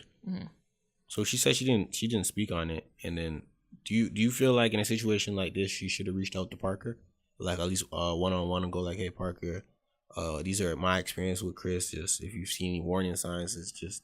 I don't think she should have reached out to her before it happened. I think her reaching out to her now that it has potentially happened is okay, because who knows, Chris could have only done that to Queen Naija and then not done it to anybody else, because maybe he pushed her buttons in a different way or something. You know what I mean? Yeah. Like, maybe he just didn't, not that that's an excuse at all to do what he did, but maybe it was just a really toxic relationship between the two of them, and maybe things were different with, like, you know, obviously when people are in relationships and they're like, this is really toxic, I need to move forward because it's toxic with you. Yeah. It's not that it's toxic with anybody else, it's toxic with you. I think that could also play a part. So I don't think she should have reached out to her, because then she could have also created a whole other issue. Yeah. You know what I mean? Trying to sabotage my relationship. Yeah, and then Chris would have been like, what the fuck? Like, why are you doing that? And things could have been going really great with him and Parker. So I don't know. I guess now that we see that it's a pattern, that is when it becomes... Is two a pattern, really? I mean, yeah, isn't that all it takes to make a pattern? I'm just saying, is two a pattern? I mean, yeah. It's not a coincidence, that's for sure. I mean, one time's a coincidence, two a pattern? One time's not a coincidence. One time is, okay, maybe you guys were really toxic together. And that's still fucked up, not an excuse. But then when it gets to two, it's like, hey, you have a problem. Yeah. That you need to figure out. So my thing is, let's broaden up the conversation and say, all right, so Chris did this. Allegedly. Is it possible for change? Well, you look at someone like Chris Brown, who obviously, as we all remember, beat the fuck out of Rihanna. I always look at that and I'm like, I already know he did that. Are you dumb? Like, I've only saw one picture. Oh, I only saw one picture. My God. Well, keep going. Okay, that's a whole other conversation for another time. You look at that. Yeah. And then you look at Karrueche. As far as we know, nothing physical has happened between them. Yeah. And he's also been able to have relationships with other people in between. Yeah. So I think somebody can change. I think people do change all the time. Yeah. So I think somebody like this can change. I'm also a big believer in second chances. Third chances is just stupid, but I'm a big believer in second chances because of the fact that everybody can change. Yes. I think, yeah, I think it's possible. Okay. If he really learns his lesson, but I think that's what it's going to take for him to really learn his lesson, meaning get put into some, like Chris Brown, for example, he was given probation and community hours, and then like he couldn't like violate that probation, obviously, and anger management. So I think that's when it comes down to going back to the whole justice thing. Getting justice, it will help you. At the end of the day, it is going to help because it could change that person and stop this from happening in the future when that person is free. Yeah. You know what I mean? So yeah, I think people can change. It's just a matter of them actually, because look, with Queen Naija, nothing happened. Like, she didn't report it or anything, right? So nothing happened to him. And she moved on to a prosperous relationship. Exactly. You know? So yeah, I don't know. I think people can change. It's just a matter of them being taught their lesson through the legal system. Would you also put that on the parents as well? Just the way the kids grew up and that seeing that type of behavior happening inside the house and then thinking that's normal? Yes. If your dad was abusive to your mom, or if your mom was abusive to your dad, because it can go both ways. And a kid seeing that and growing up with that and it never being addressed. If it was never addressed to the child. Yeah. But even if it was addressed and you're still constantly seeing it after the fact, yeah, that is the parents' fault too. That's the parents' fault for one, staying together. Yeah. Knowing that they're toxic as fuck together. And two, allowing that to happen in front of your child. I think that is very, yeah. That type of love is also very like volatile. Not even volatile. Like, I'm talking about strong. Promoted. That strong type of love. That means, oh, if he hits you, he loves you and blah blah blah, like stuff like that. Yeah, like strong, like real aggressive type shit. Yeah, and is I also think that promoted. shit needs to stop. It's also promoted, talking about he slaps you, but that means he loves you. If a chick tries to chase you with a knife, that means she loves you. Yeah, see, like that. That shit needs to stop because it's not normal. Like, that's fucked up. Very fucked up. Like, just if you love somebody, like, you wouldn't put them through that. Yeah, man. People try to promote promote the dumb shit. And I think that's really fucked up. Yeah, it is. I think in today's society, though, that hasn't been promoted as much as it once was. Yeah. I do know it once was. But it's not been. So we are kind of on a lot of heavy topics, so we're going to lighten this up a little bit. We're going to talk about Sagittarius Saji. Oh, yeah. All right, I'm going to say Sagittarius Shawty. Sagittarius Shawty. All right, so let me tell the people what's happening. So I was on my computer yesterday, right? You know what's funny is I came across this video, but I didn't watch it because I'm like, man, I'm not watching this shit. Apollo sent me the other one. I watched it for fucking 10 minutes for no reason. Yeah. So I saw this one and I was like, I'm not fucking watching it. So I saw this on the timeline. I'm like, oh, the algorithm on YouTube. No, I said the timeline. I saw the algorithm on YouTube is blessing me. She just dropped something new. It said like 19 hours old. I'm like, all right, let me click it. It said my the time I sucked 10 abdis or something. Abdis. And I looked out. I don't know what the fuck an abdi is. Somalian. That's a Somalian flag that she had next to it. Yeah, so I'm like, abdi. So I'm like, and then I see a whole bunch of Somalian type of shit. I'm like, I don't know what an abdi is, but something has to Abdi. You never had a Somalian friend named Abdi? I used to have a Somalian friend named Abdi. Oh, that's an actual name. Yeah.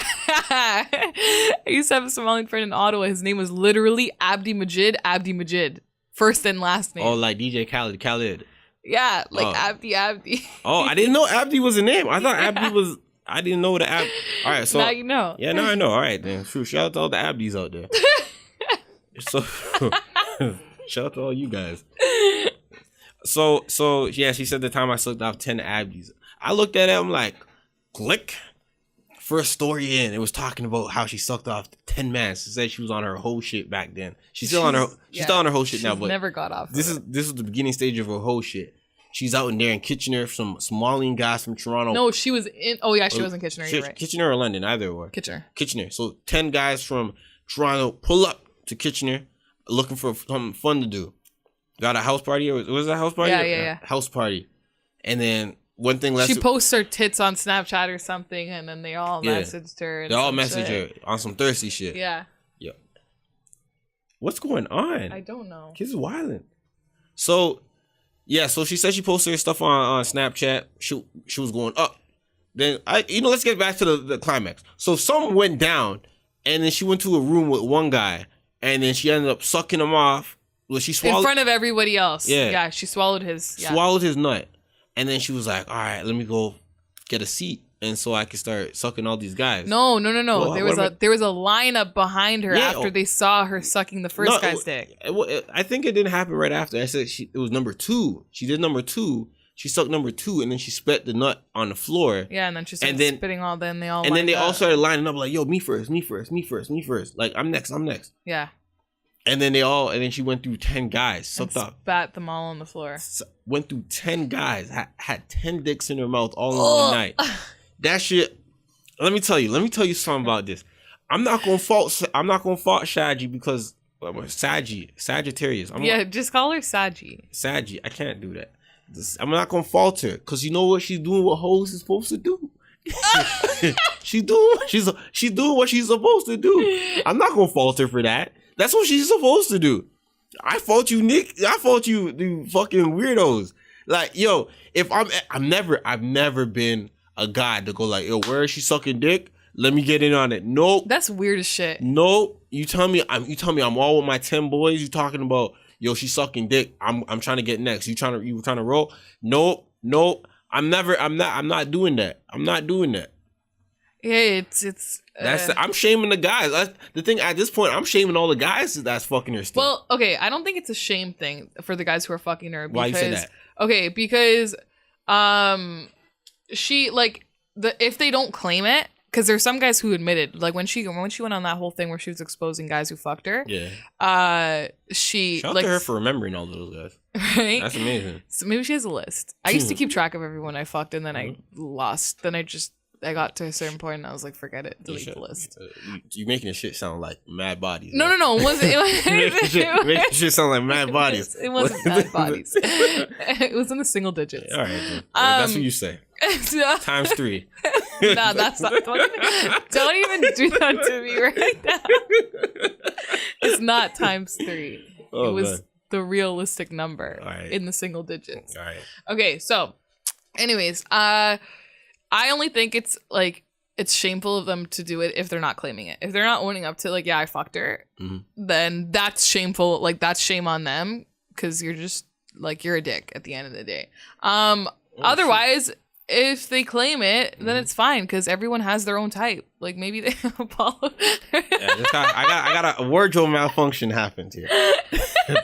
I was like, hold on. Are you wearing shorts underneath the overalls? No, I'm not wearing my boxes, yo. Oh my God. Thank God you caught that before it fell. Yeah. Anyways, so I think, it's only shameful if they're not claiming it. Otherwise, everyone has their own type. Yeah. Like maybe that's what they wanted. And like you said, she's doing what hoes are supposed to do and she's calling herself a hoe. So she's doing what she's supposed to do. Cool, like good for her. She obviously enjoys it. She was talking about how she gets her friend to make videos of her doing that shit. Yeah. I just want to know, okay, those guys doing it, I think, you know what? Actually, they are weirdos, but I don't think it's as weird because they know, at the end of the day, their impression is, oh, I'm hooking up with a hoe. A hoe is for everybody. So they're like, okay, whatever, just let her suck my dick too and let her suck my dick too. My dick's not for everybody. But you're a different kind of guy. Yeah. Okay, there's some grimy ass dudes out here. I told my friend on Friday, I told him I never want to have any type of pussy you had. Yes. See, but you're different. And he was like, why? I was like, my guy, no, it's not one of those. But that's the thing, you're different. So I don't know. I guess because the guys obviously picture her as a hoe and they know she's gonna do whatever they want her to. They allow it. My question is, her mom came in at but there was one part of the video where she stopped and then I was like, what the fuck is she looking at? Why does she do that? And then her mom was knocking on the door and then she's like, I have spaghetti and meatballs downstairs. There's a lot left if you want some. She's like, okay, I'll come down later. My question is because at first I thought she had no parental figures in her life. Yeah. Because I swear when she first came out, didn't she say her mom died or something? I don't. See, the thing is, I'm not on. Someone needs to make a wiki page on. Because I swear I remember. Correct me if I'm wrong, but I swear I remember when she first came out, there was something about her mom dying or something. So maybe it's her grandma with the spaghetti and meatballs. I don't know. But my question is, looking at her appearance wise, with the pink hair and the double tongue piercing and the lashes and the just everything. Are you not concerned about her well-being as a guardian or a parent? Like, how do you not know that she's out here doing this shit? She was an escort. Yeah, and that was my other question. When did she become a full-blown escort? Someone needs to do a documentary on her. They really do, because I'm very, like, I just want to know, like, how all this happened. The life and time of Sagittarius Shoddy. Like, but my thing is, like, well, why is she, like, what does this, like... Does doing this whole shit like make her feel good? Yeah, I'm pretty sure. Because I guess obviously everyone's different. Because for me personally, I would not feel good after any of that. She finds it entertaining. And I swear she said that in the video. How she was like, "Oh, like some girls would think like that's dirty or nasty, but like I love it." But like I just want to know why. Like, what does she feel? Like, what's that good feeling? Like, what is it? She must be a nympho. Can you define what a nympho is? Because I actually don't really know what that nympho is someone who is for lack of better words, someone who's just really hyped up on sex. Okay. Like that's they're addicted to. Yeah, I could see that. Nympho. Oh, let me type it in. I could see that. Keep on talking. I had some other notes on here. Oh, she said at one point in the video, this kind of relates to our last episode when we were talking about the fetishization of black men. Yeah. She was like, she's like, she went like off for about a minute. Like, I don't like white guys. She literally said, I only like black cock. Why do white girls always use the word cock? That's my fucking question. Like, why? But she said that and she was like, yeah, she's like, I don't like white guys at all. And I was like, okay, this kind of goes back to the whole fetishization thing that we talked about last week, which I can see her being guilty of for sure. And there was one of her stories. Yeah. So nympho from Urban Dictionary: someone normally female that eats, breathes, and lives for sex. She dreams about it, often playing over so much. Often playing it over so much in her mind that something has never got tired. I only read in the box. Hold on, let me figure this shit out. No, let me go to the actual dictionary. My bad. Okay, so do you want me to continue? Nymphomaniac. Okay. A woman who has abnormally excessive and uncontrollable sexual desire. Okay. Yeah. All right, so go on. Yeah, I could see her being this one. But I had another point. So there was a second story she talked about where she was working at a motel or something in Brampton. Yeah, Motel 7. Yeah. And some dude was there with his girlfriend, and he kept staring at her. Yeah, that shit was wild. When I heard that, I was like, yo, that's way too fast to be giving up the dick to someone you don't even know. Sometimes these YouTube story timers, they make up stories. Yeah. I'm also really salty that she doesn't put any editing effort into her videos, and she has way more views than I'll ever fucking because she's going all the way in. And plus she has some like clout, but I know. But then there's my ass over here putting hours of my time into editing, trying to edit, and ending up with like 400 views. Yeah, she already like a clean little intro. She's like, yeah, if a guy cheats on you, like first five videos, bro. If a guy cheats on you, fuck his whole family. Yeah, like no.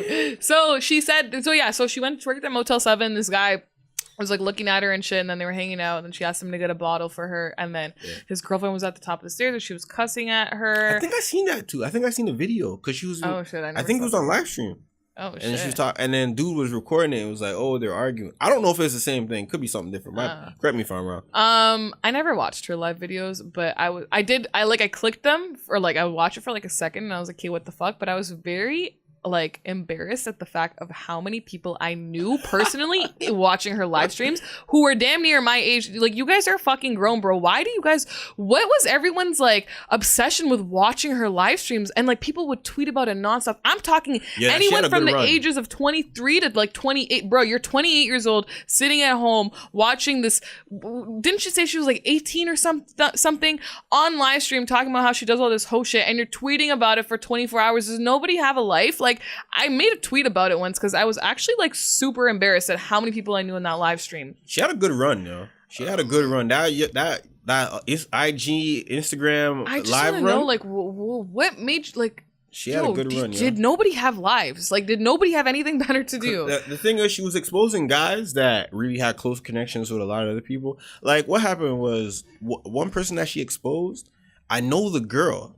Like, I went to York with her. I know the girl, and I seen the picture of the photos that she exposed, and one of the photos was he was in bed with his girl. That I'm like, oh shit! It was like your man, fuck that. Apparently they're still together though.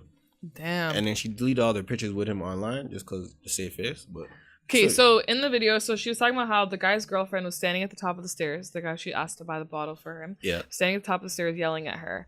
But she said something very valid. What'd she said, if your man is cheating on you, don't be mad at the random girl who doesn't owe you any sort of loyalty. You should be mad at your man because he's the one who owes you loyalty. That's what Queen Nikki said. No, I agree. Queen Nikki said that shit. I agree with that. She did speak facts with that. And the way she worded that actually was very, like, that was smart. Eloquent. Okay, not eloquent. That was smart. Like, it drove the point home. Like, it's all about loyalty at the end of the day. So why the fuck are you gonna get mad at this random bitch who doesn't owe you any loyalty? Yeah, What's your thoughts on it? Let's end it. I just feel like, I don't know, man. Like, I just feel dirty. I think she's doing what she's supposed to be doing. I look at it like that. So every time she has a story to tell about some dudes she sucked off and effed off and stuff like that. This is how she's making her living, so good for her. Yeah, so I'm like, all right, but it's just the guys. It's like, yo, bro, if you going up to it, bro, you out here doing that, you know what? Yo, and then she's talking about some next dude who she was sucking his dick. He didn't know what she looked like. She said he was homeless. I don't fucking believe that. Yeah, a homeless drug dealer. Yeah. Where does those words make sense in a sentence? I looked at that and I was like, a homeless drug dealer. He must be doing something wrong. So she said, she's like, I was sucking his dick, but then he didn't know what I looked like, and he wasn't attracted to big girls, and so then he was just staring at my friend the whole time while I was sucking his dick, and I was like, that is some fucking weirdo shit. Yeah, yo, if you're a homeless drug dealer, bro, I don't know what you're doing. Oh my wrong. God, there's just so much that you're doing something wrong, bro. And he broke into a house for them chill. Right? Like, yo, pussy can't be that far that you got to do all of that. Right. You catching it can't be that. You catching an invasion charge and all of that, trespassing and all that, just for some for head. Yeah. No. Yeah, from a chick you don't even know what she looked like. Right. And her friends kind of set her up because her friends, like, I do pull up to her. And they passed on the number to her, and he was just texting. Yeah. You know, that's the same plot line of this next movie I watched. Sierra Burgess is a loser. That's what happened. One of the popular girls was pulled up by like a football player from another school, and instead of giving her own number or saying nah, she passed on Sierra Burgess, which is the big girl, to get his number, and he was basically getting catfished. I don't see that. Yeah, man. You don't want to see that. I mean, it's not a bad movie. All right, so on the top. How long are we? We're give us 20 more minutes. Okay, so so then because I was gonna say a topic, but I don't think you'd want to talk about it. What is it? The icy narco thing. Yeah, you know what? I was gonna talk about the icy narco thing, and I also want to speak on the Cardi B doing the thing. No, so not the Kanye stuff.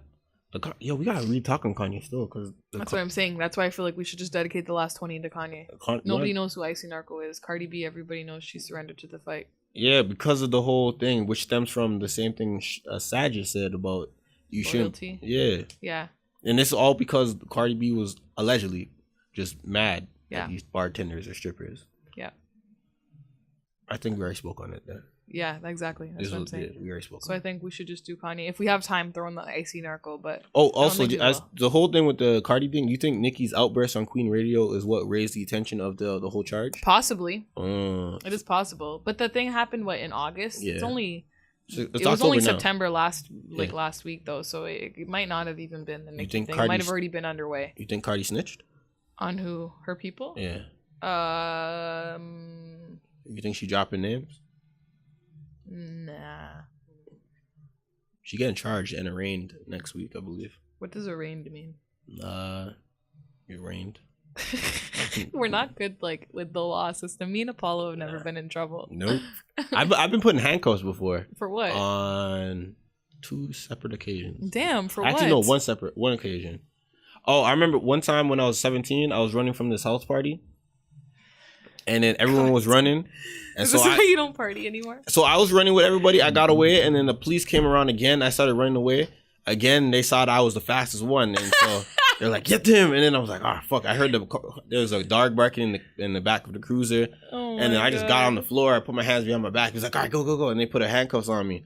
And it was like, yo, any longer, and I would have any longer. Oh. And then they would have released the hounds on me. And I'd been all fucked up. Damn. So I was like, I got lucky there. And then I got put in handcuffs and they let me go. I told them, I was like, man, I was just running with everybody. That's what I was supposed to do. And they were like, they called my moms and I was getting in trouble. God damn. Man, it was bad. I mean, it wasn't that bad, actually. I got away with it. But I mean, I didn't really commit a crime. Yeah.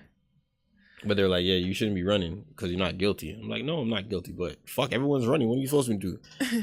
And it's late at night. I'm supposed to be running. It's actually true. You're supposed to just like act like everything's normal. Yeah. That's what I always do. Yeah. So I didn't. Now that I know that, I was young and naive and immature. But yeah. So I got put in that, and then I got one time when I was downtown during Boxing Day. I was with my friends, and then we didn't get arrested, but we got pinned up against the wall. Like it was bad. We had like maybe 4 or 5 officers and a officer on a horse. And the cruiser blinking all around us. They're all searching our bags because one of our friends, after the fact, one of our friends stole a watch from American Apparel.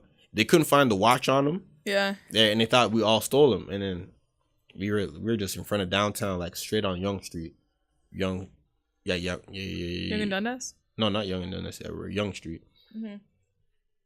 Young Street, where the pizza is and all that shopping stuff. We're right there, right in front of everybody on Boxing Day, busiest time. Everyone's looking at us, going like, "Who are these kids?" and shit like that.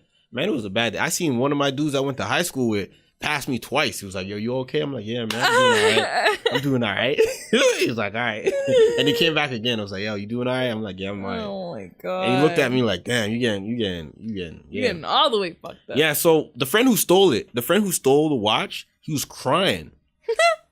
And the funny thing, he was like 2 years older than us. We're 17, and he was 19 or 20. He was either 19 or 20. And he was crying. He was because he gave the officer the wrong name. He's like, "I'm sorry, I didn't want to get in trouble. I just couldn't do it. I was scared. That's why I gave you the wrong name." Oh my god! And he started crying, bro. It was just it was a whole upsetting, like, bad turn to day. Yeah, because I ended up losing my money in my back pocket somewhere, and I was broke. I wasn't broke, but like I didn't have any money on me because I lost it, and it was just and on our way coming back, the same dude that stole the watch, he was getting punked by some gangsters on the go bus, talking about yo, I'll fuck up your umdula on them Gada type shit. Yo, gangsters are spitting eloquently back then. She was crazy, man. He was like, yo, you getting scared because I'm a dancer man. I'm not even a gangster. I'm a dancer man. You're getting scared. Like it was bad, bro. It was just bad. Damn. It was bad. Like it just, and ever since that day, I haven't went back to Yorkdale. I only went back to Yorkdale back in like 2014. From 2009 all the way to 2014, I didn't go because I was like, man, there's Jesus Christ, bad memories, bro. Bad memories. And just downtown So I got put in handcuffs one time, and I got dealt with the police one time. But I can't say I never got beat up by the police officers. Well, I can say that I never got beat up by the police officers. Well, that's good. All right, so let's talk about Kanye West then. Yeah. Now that I shared a little bit of story about myself. Wait, we have 15 minutes? No, well, we can go as long as we want to fucking want to. Okay, go. What? That's what, like, we've been hitting the 140 mark a lot. Yeah. So I say we stay at the 140. Yeah. Mark. Oh, what about the Birdman under shooting up Wayne's tour bus? Okay. Yo, we really fucked this all the way up. We did. We didn't come in here with any type of structure. We just blabbered. All right, so how you want to deal with this? I don't think people with the Birdman and the Young Thug thing. Yeah, Birdman he calls Lil Wayne his son. All right, yeah, I remember that. Yeah. He tried to kill his son. Yeah. Okay. Which is very fucked up. Allegedly. Just say allegedly first. However, I don't think which a lot of people back in 2015 we thought Birdman tried to set up Wayne. Let's be honest. Yeah. Yeah, but let's be honest. This not surprising. It's just I think this is so. Birdman is being investigated along with Young Thug for shooting up Lil Wayne's tour bus back in 2015. Yeah. Because the dumbass shooter called Birdman from a phone that was owned by Birdman 8 times before the shooting, and then he called him again in jail. Like, you got to be stupid to do that as a shooter. Apparently, the shooter's out. Like, he got released either like a few months ago. Well, anyways, so the phone call got released and Birdman's just telling him, like, you know, you tried, business is business, come get your money, blah, blah, blah. Yeah. I think Birdman being investigated is now his karma coming for him after holding back the Carter 5 for so many years and doing all that fuck shit with Young Money. But I don't think this is going to change him and Lil Wayne's relationship because Lil Wayne's an abusive relationship. I feel like Lil Wayne already knew that Birdman set it up. And I feel like now that they've already just made up recently in August at that Lil Louisiana Fest. Yeah, they've been making up though. They've been making up. Yeah, but this, I feel like this information to Lil Wayne, because he knew that this happened because they were in a big dispute. Like, that was almost the height of their argument. Yeah. Like, and he was then at that point in time. Thug. So obviously he knew, like, yo, obviously it was fucking Birdman who did it, you know? So, yeah, I don't know. That's my take on it. But, sorry, I'm trying to, like, make it quick so we can get into the Kanye. Because I know it's going to take long. Yeah. All right, so. I don't know if you want to share your take on this. My take on it is. Like, do you think it's going to alter their relationship? You know what? Let me bring more perspective to it. Yo, men from Louisiana are very emotional people. All right, let me put that. Men from Louisiana, specifically from Baton Rouge and New Orleans. I see that they call each other bitch, like yo, what's going on, bitch? Like type of shit. That and yo, when you see Kevin Gates and NBA YoungBoy together, they're very like men in Louisiana. They love each other. Like they are very emotional. So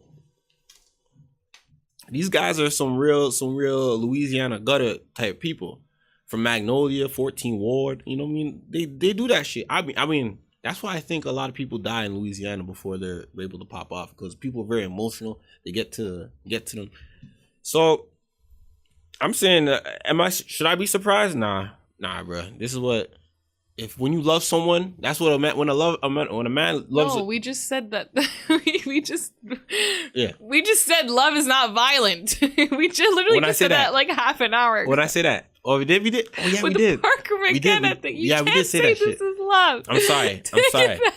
I'm sorry. Love is not violent, but when someone is emotionally attached so strong to someone and is blinded by some type of betrayal or disloyalty, then they want to take certain steps to eliminate that from their life. And so Birdman allegedly probably orchestrated his son to, get taken out the picture. Yep. And Young Thug's road manager allegedly, not allegedly because he did get arrested for it. Young Thug helped orchestrate this whole thing. And this was during the Barter 6 time, man. The whole him getting that win and Birdman attaching himself to Young Thug and Young Thug doing the whole rich gang thing. And Lil Wayne was on the Cash Money tour. Yeah. Fuck Cash Money. Yep. At every venue is fuck Cash Money, fuck Birdman. He's on the fuck Cash Money, fuck Birdman tour. All right, so yes, kind of sad to see this happening. Yes. But I'm happy for Lil Wayne. Yeah. I hope everything works itself out. All right. Kanye. Where do you want to start? Yeah, I think Kanye is doing the Lord's work. Him and his whole family, Kim and Kanye, are doing the Lord's work. What do you mean the Lord's work? The Lord's work because, like you mentioned earlier on, right? You believe in second chances. A lot of the celebrities we hear talking about, we're trying to help the community, doing this and that with the politics, vote and shit. Now, Kim Kardashian took it to a next step. You know what she's doing? She's helping free people from prison who are not wrongly convicted, who are doing numbers on nonviolent crimes because it was their first mistake. Yeah. And for someone like Kim Kardashian to do that it speaks volumes. Yeah. Someone even want to question, has Beyonce, has Jay-Z done that? Has Meek Mill done that? Actually, Jay-Z did. Don't talk about no documentary. No, he did. He got people out on Father's Day or Mother's Day. Didn't Obama do that? No, I wrote about it. Didn't Obama do that? Jay-Z did it. Jay-Z didn't. Obama. It was like did 100 fathers. people? Yeah. Oh, is that facts though? I wrote a music thing about it, a music blog thingy here. All right, so there's certain people who talk big but don't have anything to back it up. So I'm looking at Kim, and she's actually doing it. She actually has connections to talk to Donald Trump personally, and all the other type of politician within the White House to get these people. I forget the word that they use, expunged or I don't know. I don't know anything. Clearancy or something. Cleared? Yeah, well, that's sure. There's a word for it, clearancy or type shit. We're not criminals. So so Kim is helping free as black people. Let me just say this: black people.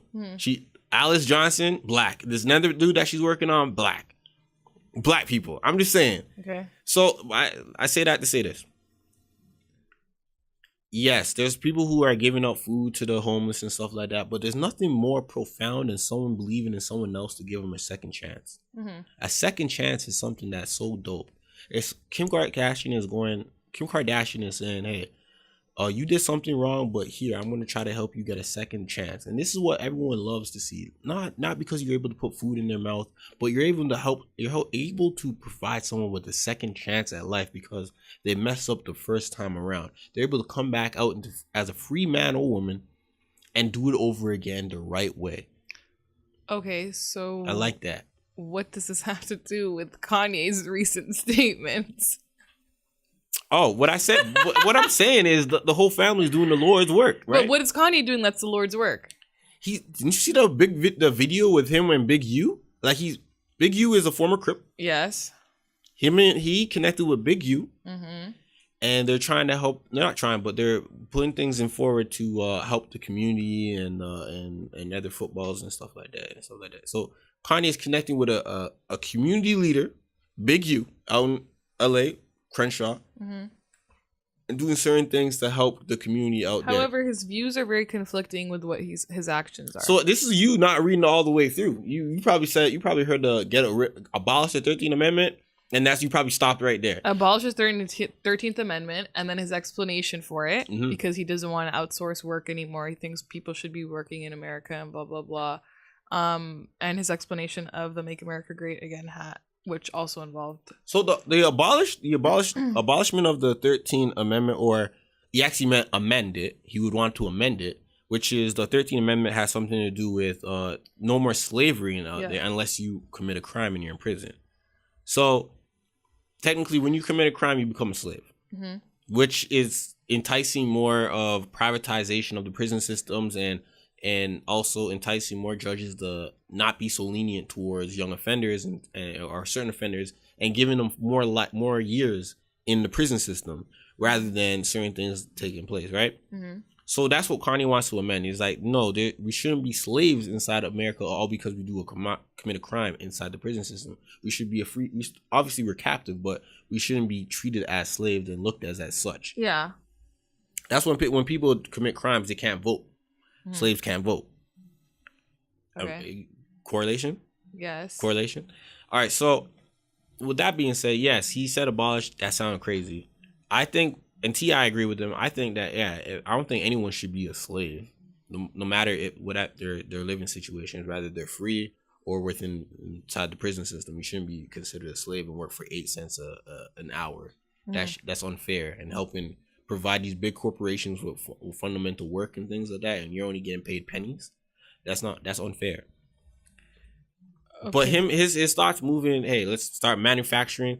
Bring up your energy. Manufacturing. No, I'm like I have something I wanted to. Yeah, so manufacturing, no longer outsourcing from China and bringing it to the streets of Chicago, so it helps the fellow Americans to work and things like that. I think that's a great way, and I think a lot of people have been talking about this for years too. Yeah. Oh, why we have to outsource, bring work over here for workers. It's unethical when you do it outsources, because the living conditions and the working conditions in other countries are a lot worse than other places, and they abuse the workers. So they're bringing it over here. I think this is what people been asking about corporations for the longest. Okay, but my question is, how are you decoding, like, you know how you said him saying abolish the 13th Amendment? Well, he said abolish, but he meant to amend.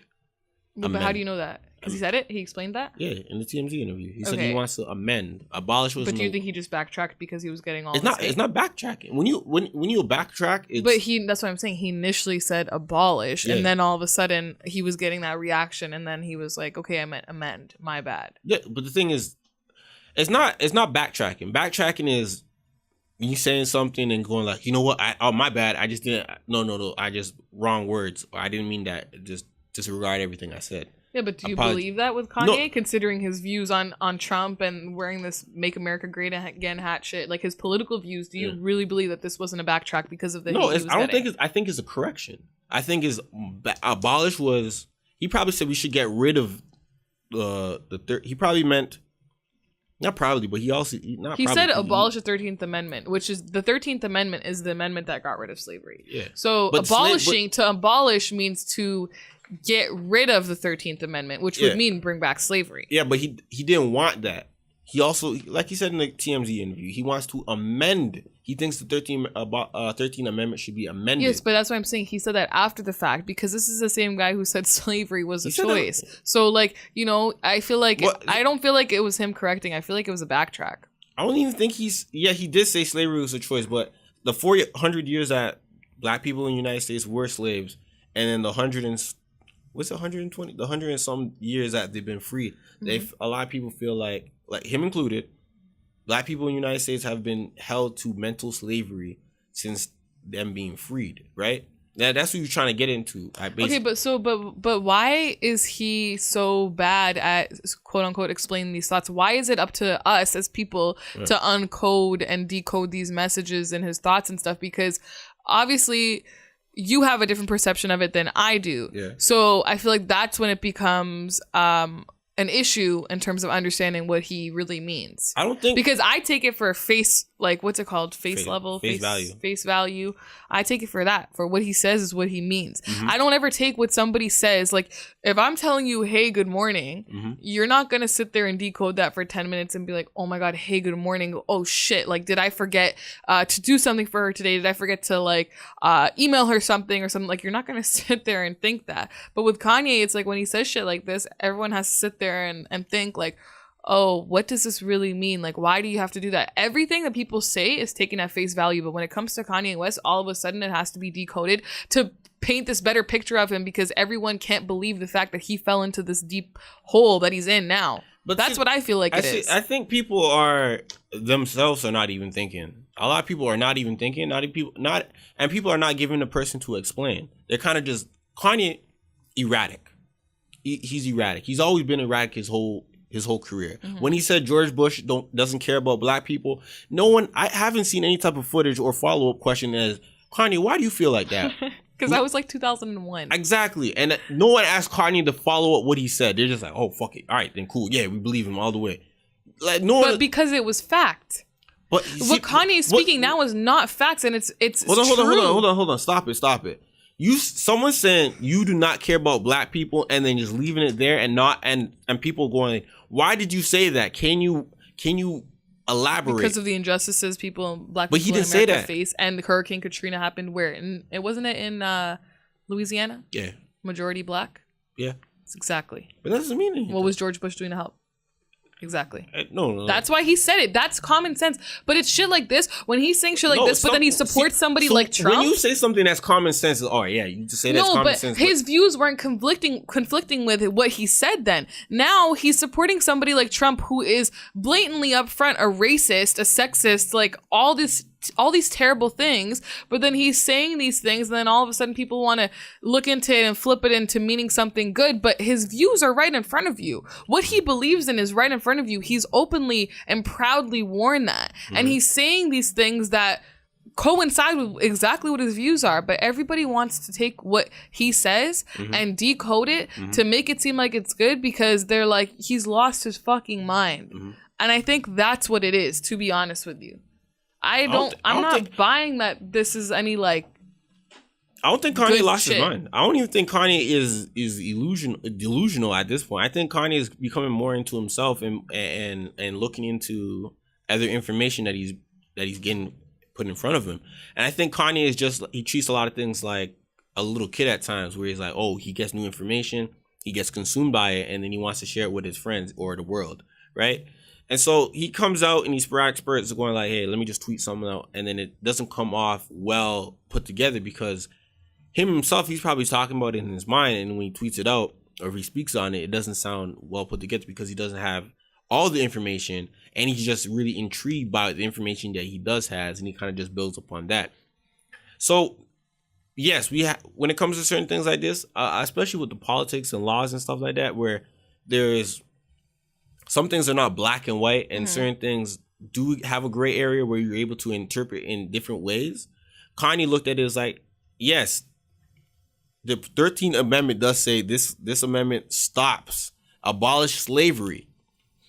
But it also says unless you commit a crime, you're a slave again. So it's like, you know what? We won't enslave people on the outside, but on the inside, we got you as slaves, all right? So yes, I don't know why no one ever spoke on this. It's like, yeah, I'm a free man until I get put in jail. That's crazy. A lot of Americans, Black Americans included, should be concerned with this amendment. Mm-hmm. So Kanye's coming like, oh shit, he probably never really took any amendment like that. It was like, oh shit, this is interesting. We need to get rid of this, or probably the latter part of the abolishment thing. He was like, you know what, we should amend it and make changes to it because our country, our constitution allows us to amend our amendments and stuff like that. I don't know. I'm not buying it only because. And hold on, my bad for cutting you up. And the thing with Donald Trump, I think he likes his personality. He likes the fact that he's very frank with the people and he's able to do certain things. I don't know if it's like if he's into his political like things altogether. Yeah, I don't know about all of that. I think even if Kanye did mean to amend the 13th Amendment and he brought that to Donald Trump, Donald Trump would take it and run with it and do what Kanye has said at face value, not what Kanye is apparently, according to the people, thinking on a deeper down level.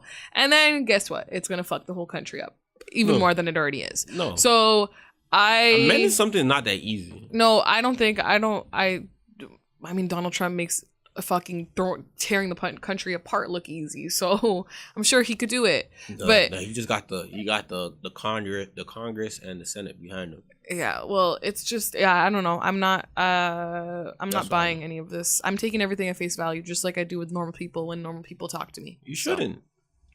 So, I'm not gonna decode every single message that somebody says. But you gotta use every time you say hello to me. I'm not gonna decode that as something else. Every time you tell me you had orange juice with your breakfast, I'm not gonna decode that as something else. Like, why do people have to do that with Kanye West? We shouldn't have to sit there and decode these messages to have a different meaning in order for us to feel satisfied with who Kanye West is. No, certain things that people say are straight up. There's no need to decode because it's just fucked up.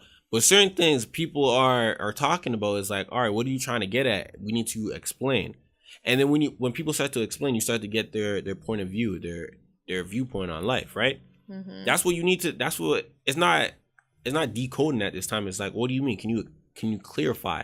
And that's what Kanye did in the TMZ interview. He clarified what he meant. Clarified. What I said. Clarified. Whatever. So he clarified that. Clarified. Yeah, he clarified. Yeah, he gave him clarification. We got clarification from that tweet. And he was like, I didn't mean to say abolish, I meant to say amend. And in terms on Donald Trump and things like that, I think Kanye is just a supporter of free speech. He likes free speech. He likes the fact that people are able to say what they want, when they want, where they want, what they want. Okay. So we'll just agree to disagree. Hey, man. See, the thing is, I was talking to my LA homie. And I asked him, I don't know too much things about Donald Trump, what he does politically. I don't know what he has done to get the whole country or a lot of minorities to hate him. But I just know that I haven't found any type of. What do you mean you don't know what he's done to get a lot of minorities to hate him? When he openly said during his campaign, he said that he wanted to ban all Muslims, and he said something about like throwing black people in jail or something in some highly populated black area. Did like, he say that? Shit, yes. Did he say that? Yes. That sounds new to me. This obviously you weren't paying attention to the campaign. He said all this shit, and I remember it was the biggest thing because everyone was like, "What the fuck?" I heard the Muslim thing. I heard the wall thing. And he said that shit about black people too. That shit sounds kind of new to me. Nope, he said that. He said some shit along those lines, and everyone was like, "What the fuck?" Because he said Obama did nothing for them. Obama, a lot of people should be critical of Obama because apparently Obama really didn't do much for black people. It's 8 years, and black people didn't really demand too much Donald from Obama. Trump sure ain't doing anything more for them. He's helping free some black people. No, he's not. Yeah. Kim Kardashian is helping, and Kim Kardashian needs his cosign. Okay, well, and it's called clemency. We're really just gonna agree to disagree on this. Yeah, so I'm not. See, the thing, I don't know what. I haven't invested all my time in Donald Trump to know why I should hate him. I didn't invest my time in it either. I heard all these things during the campaign and I'm like, what a fucking asshole. He said he thinks it's okay to grab women by the pussy. Bro, like, where have you been? Like, did you literally not hear any of this stuff? I'm objective. And you're still telling me that you haven't heard anything from him to make you not like him. I'm objective. I feel like I'm sitting with Kanye West himself. Come on, don't play me like that. Jesus Christ. I'm objective because I'm not going off the whims of what everyone else says. I can't live my life like that, but I'm objective. I'm not going off what everyone else says either, but what he is saying goes against my views. Grab her by the pussy, like that. That don't go against your views. That really sounds like some like locker room talk, like on for real. So you allow locker room, like you think that's okay because it's locker room talk. Locker room talk. Don't look at me stupid like that. No, I'm not. I'm looking at you stupid. Yeah, you know what? I could say personally, I've said some probably wild shit, but am I living by that? Probably not. But is he living by that? Like grab her by the pussy? Yes. The fuck? I don't know if he's really living like that. Isn't he like under some like sexual assault or harassment thing too? Sexual misconduct? Apparently, allegedly. Yeah. See, exactly. Oh, fuck you mean? Is he living by that? Yeah. There you go. Is he grabbing these women by the pussy? Yo, Stormy Daniels actually driving me nuts right now. I can't believe I'm talking to you right now. I'm not saying I'm trying to support him. I'm just saying that. I'm objective. I go off my own rationing reason when I come to your own judgment. rationing reason is very uneducated. Like in terms of Donald Trump. But I just clearly told you I'm uneducated. And I'm just giving you the points and the facts right now, and you're still telling me that you don't feel any type of way about. You're still telling me what has he done to make life difficult for minorities. It's right there. Saying grab her by the pussy. Saying to ban all Muslims. Muslims is a religion. Stop it. And brown people in general. We had somebody who works in our office here go to the U.S. border. They're not even Muslim. Right. And they got turned away because of their name. Okay? Like, it's not that ban going on? Did he lift the ban? The Muslim ban?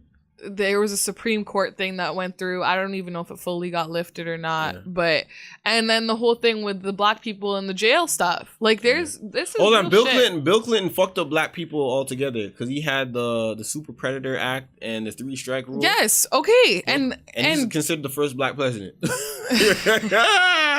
Black people fucking up. Okay, so no, all right, so this is what we're almost at 2 hours, man. This is kind of a lot. All right, so this is how we're gonna end off the podcast here with Nina and I. Very, very dissatisfied with each other. Very dissatisfied. Looking at each other, all types of disgusted. Just type of disgusted. I feel disrespected. And we didn't get to cover a lot of other things. Like we covered what, like 5 topics? Kanye, 5 topics in 2 hours. We're trash. We need to get better at this. We need to set a timer next time. Yeah, we need to have one of those stopwatches or something. Yeah, we actually do. Yeah. So also, do you remember when Kanye said that he redesigned the hat? It's my hat. I changed the brim and I put good energy into it. No. You didn't see that video? That shit was funny. I was like, Kanye, you need to relax. Okay. You can't put can you put good energy into something and it changes it altogether? You could put good energy into a relationship and not a materialistic thing, but into something else that gives that has an energy in it. He said he put good energy into the hat. That hat ain't reciprocating no fucking energy. Change the shape. It's different. Nah. It's his cape. The hat is not reciprocating any type of energy. It's a Superman cape. No. You don't believe that? You don't believe a hat could be someone's Superman cape? No. You know?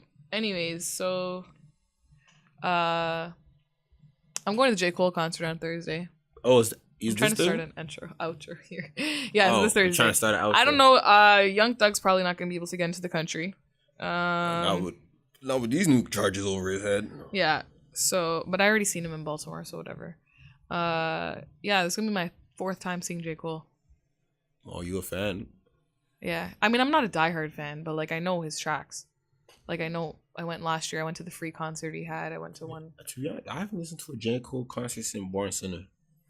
I've listened to them. This album was okay. I liked his one. Forest Hill Drives was cool.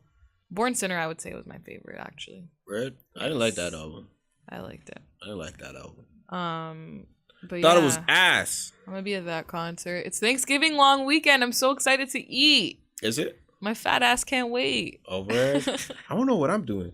I don't think I'm doing anything special. I don't know if I'm even doing anything special either, to be honest with you. I know I'm going out for somebody's birthday that on the Sunday night, but yeah. Someone's birthday on a Sunday night. Oh, my brother's birthday is coming up. His birthday's on the 8th. Happy early birthday of Hollow's brother. Yeah, so his birthday's on the 8th. He's going to be turning 21. That's exciting. Yeah. I decided I'm gonna do one of my house parties for my birthday this year before I leave for Mexico. Where there's gonna be wild sex in there? There might be, there might not be. Who knows? Every year it's something different. Is that brown girl who got 2 dicks gonna be there? Probably. I'm gonna invite her. Can I see her? Can I see her Instagram to see if she's really banging like that? Yeah, I'll show you her Instagram after. I'm trying to see that. Okay. I'm not trying to say I'm fucking, but I just want to see it. Like, is it like? Yeah. You'll see. Is it something like? All right. If you're a guy, would you bang her? And oh shit! Oh shit! All right, yo, go on. We got to figure out our recording schedule for when I go to Mexico. Yeah, so when's that? That's in next month, right? November. Yeah. November. All right, you have to either record on the Sunday right before your birthday. Or you want to just record like 2 things on the same week and then. That's gonna be so trash though. Yeah, I mean, no, what like podcast 1 be relevant and then the podcast 2 be more for like a refresher, kind of talking about a whole bunch of. We'll see when we get closer to the time. Yeah. But yeah, so guys, don't forget Valentine's Day contest. We want you guys to enter. You don't even sound too positive about that shit. So you Valentine's Day contest. We want you guys to enter because I'm trying to go on a fucking date. Okay. That I'm paying my bill for. There we go. Such a good date. You sound kind of salty about that. You sound a little spicy. I am salty as fuck about that. Be salty. It's Valentine's Day. Let's see if we got a sponsor behind this. So it can be like who? I don't know. If you want to sponsor my date. Hey man, I'm not trying to sponsor none of that. Yeah, what you got coming up this week? Nothing special. I'll be editing Above the Border, my show that I'm working on, editing the podcast, looking for topics for my show on Friday. And during the weekend, I don't think I'll be doing anything. I'll be hitting the gym this week as I usually do. I'm looking in my mirror. I'm like, hey, man, I'm getting big. You should join my gym. We could be gym buddies. I made one of my guy friends come with me last week to do my arms and back because I didn't really know what to do. Yeah. When I tell you, I could not even lift up my arm to put on deodorant the next day. Holy fuck. That's good, though. I wanted to cry. That's good. Like, your body's just going in shock. And then after that, like, give yourself another week of just doing some good stuff. And your body's going to be okay with it. That's what happens with mine. Like, every time I go to the gym, I hit it hard. I don't really feel the effects the next day like that. Yeah, unless and then like a day or two later, you feel them. Yeah, unless I do, like, some really heavy stuff. Like, when I do legs and I try to go up, like, see my max, then I'll probably feel the effects of it. But if I'm just doing, like, a cool little leg day where I'm just, testing out my weight and see how much I could go, then I'll feel it. Or doing chest and feeling like I'm trying to put my chest to the max or my arms to the max. Yeah. Sometimes I feel like if you rest like certain body parts for like a week and stuff like that and come back, you'll feel a lot more of the gains too. You'll see like the muscles get bigger and rest is very important for people to It is very important. So I'll be doing all of that. I can't say I'm doing anything special. Still don't got no girl in my life, so I'll be just chilling. We single out here. Yeah. I'm not even I'm not saying single. I'm not saying single, like kind of talk. I'm not saying single. I'm talking to me. I'm open for relationship type shit. I got no girl in my life. You know I know. I'm just saying. I'm not saying we open to talking. I'm just saying we're single. Yeah. I'm not. That makes it sound like desperate. No, it doesn't sound desperate. It just means like our phones. We're paying for an alarm clock. Oh, also, did you watch the last episode of Insecure? Yeah. Yep. Was it trash? It had a bad ending. Yeah, it wasn't that fire. For 8 but episodes? Nathan finally came back. You really think he was actually just sad and went back to Houston? He's light skinned. He could be depressed. Yeah, I see. I give it to Like him. I feel like Issa would bring mental health issues into the show. Yeah. Shout out to Lawrence. He's actually the one that's winning. Bro, he wants to get back with Issa. No, he doesn't. He went on a date with some other chick. Oh yeah, he did. I forgot about that part. Stop playing. I forgot about that. Stop playing with me. Yeah. So I'm trying to go to New Orleans because I need myself a girl with an accent. Don't you remember the last time you said you wanted an authentic girl from a place that you did not go to? And what happened when you went to that place? I didn't find none of the authentic chicks. I just found a whole bunch of exactly, because you know what? You spoke this little stereotype into existence and then it just backfired. I just found a whole bunch of foreigners. I just found a whole bunch of foreigners. Okay. All right, so we are 2 hours in. Every time we do this, we get a little longer, and we gotta figure this shit out because we trash. We're not covering all the topics we have in front of us. We're hitting like 3-5 topics, and she's not looking. We're going out sad, people. I'm sorry. I'm actually no, I'm not apologizing. This is great content. Great content. You know what? Catch you guys next week. Appreciate you guys for listening. Remember to subscribe, share, rate. DM, follow us, appreciate, and we're on Apple Podcasts, we're on Anchor, Spotify. Google Play, Spotify, Pocket Podcast, some other shit I don't know about. Just Google us. Google the Educating the Reckless Podcast, and you will find us on all platforms. I believe 8 platforms or 9 platforms that we're on. Make that a habit. Check us out. We make sure we talk about all the stuff that's going on. All right. Oh yeah, so my name is Apollo P, and that was Yo, you fucked that all the way up. This has been another episode of The Educated and the Reckless with your hosts Apollo P and Nobetternina. Oh, there we go. All right, so take yours, guys.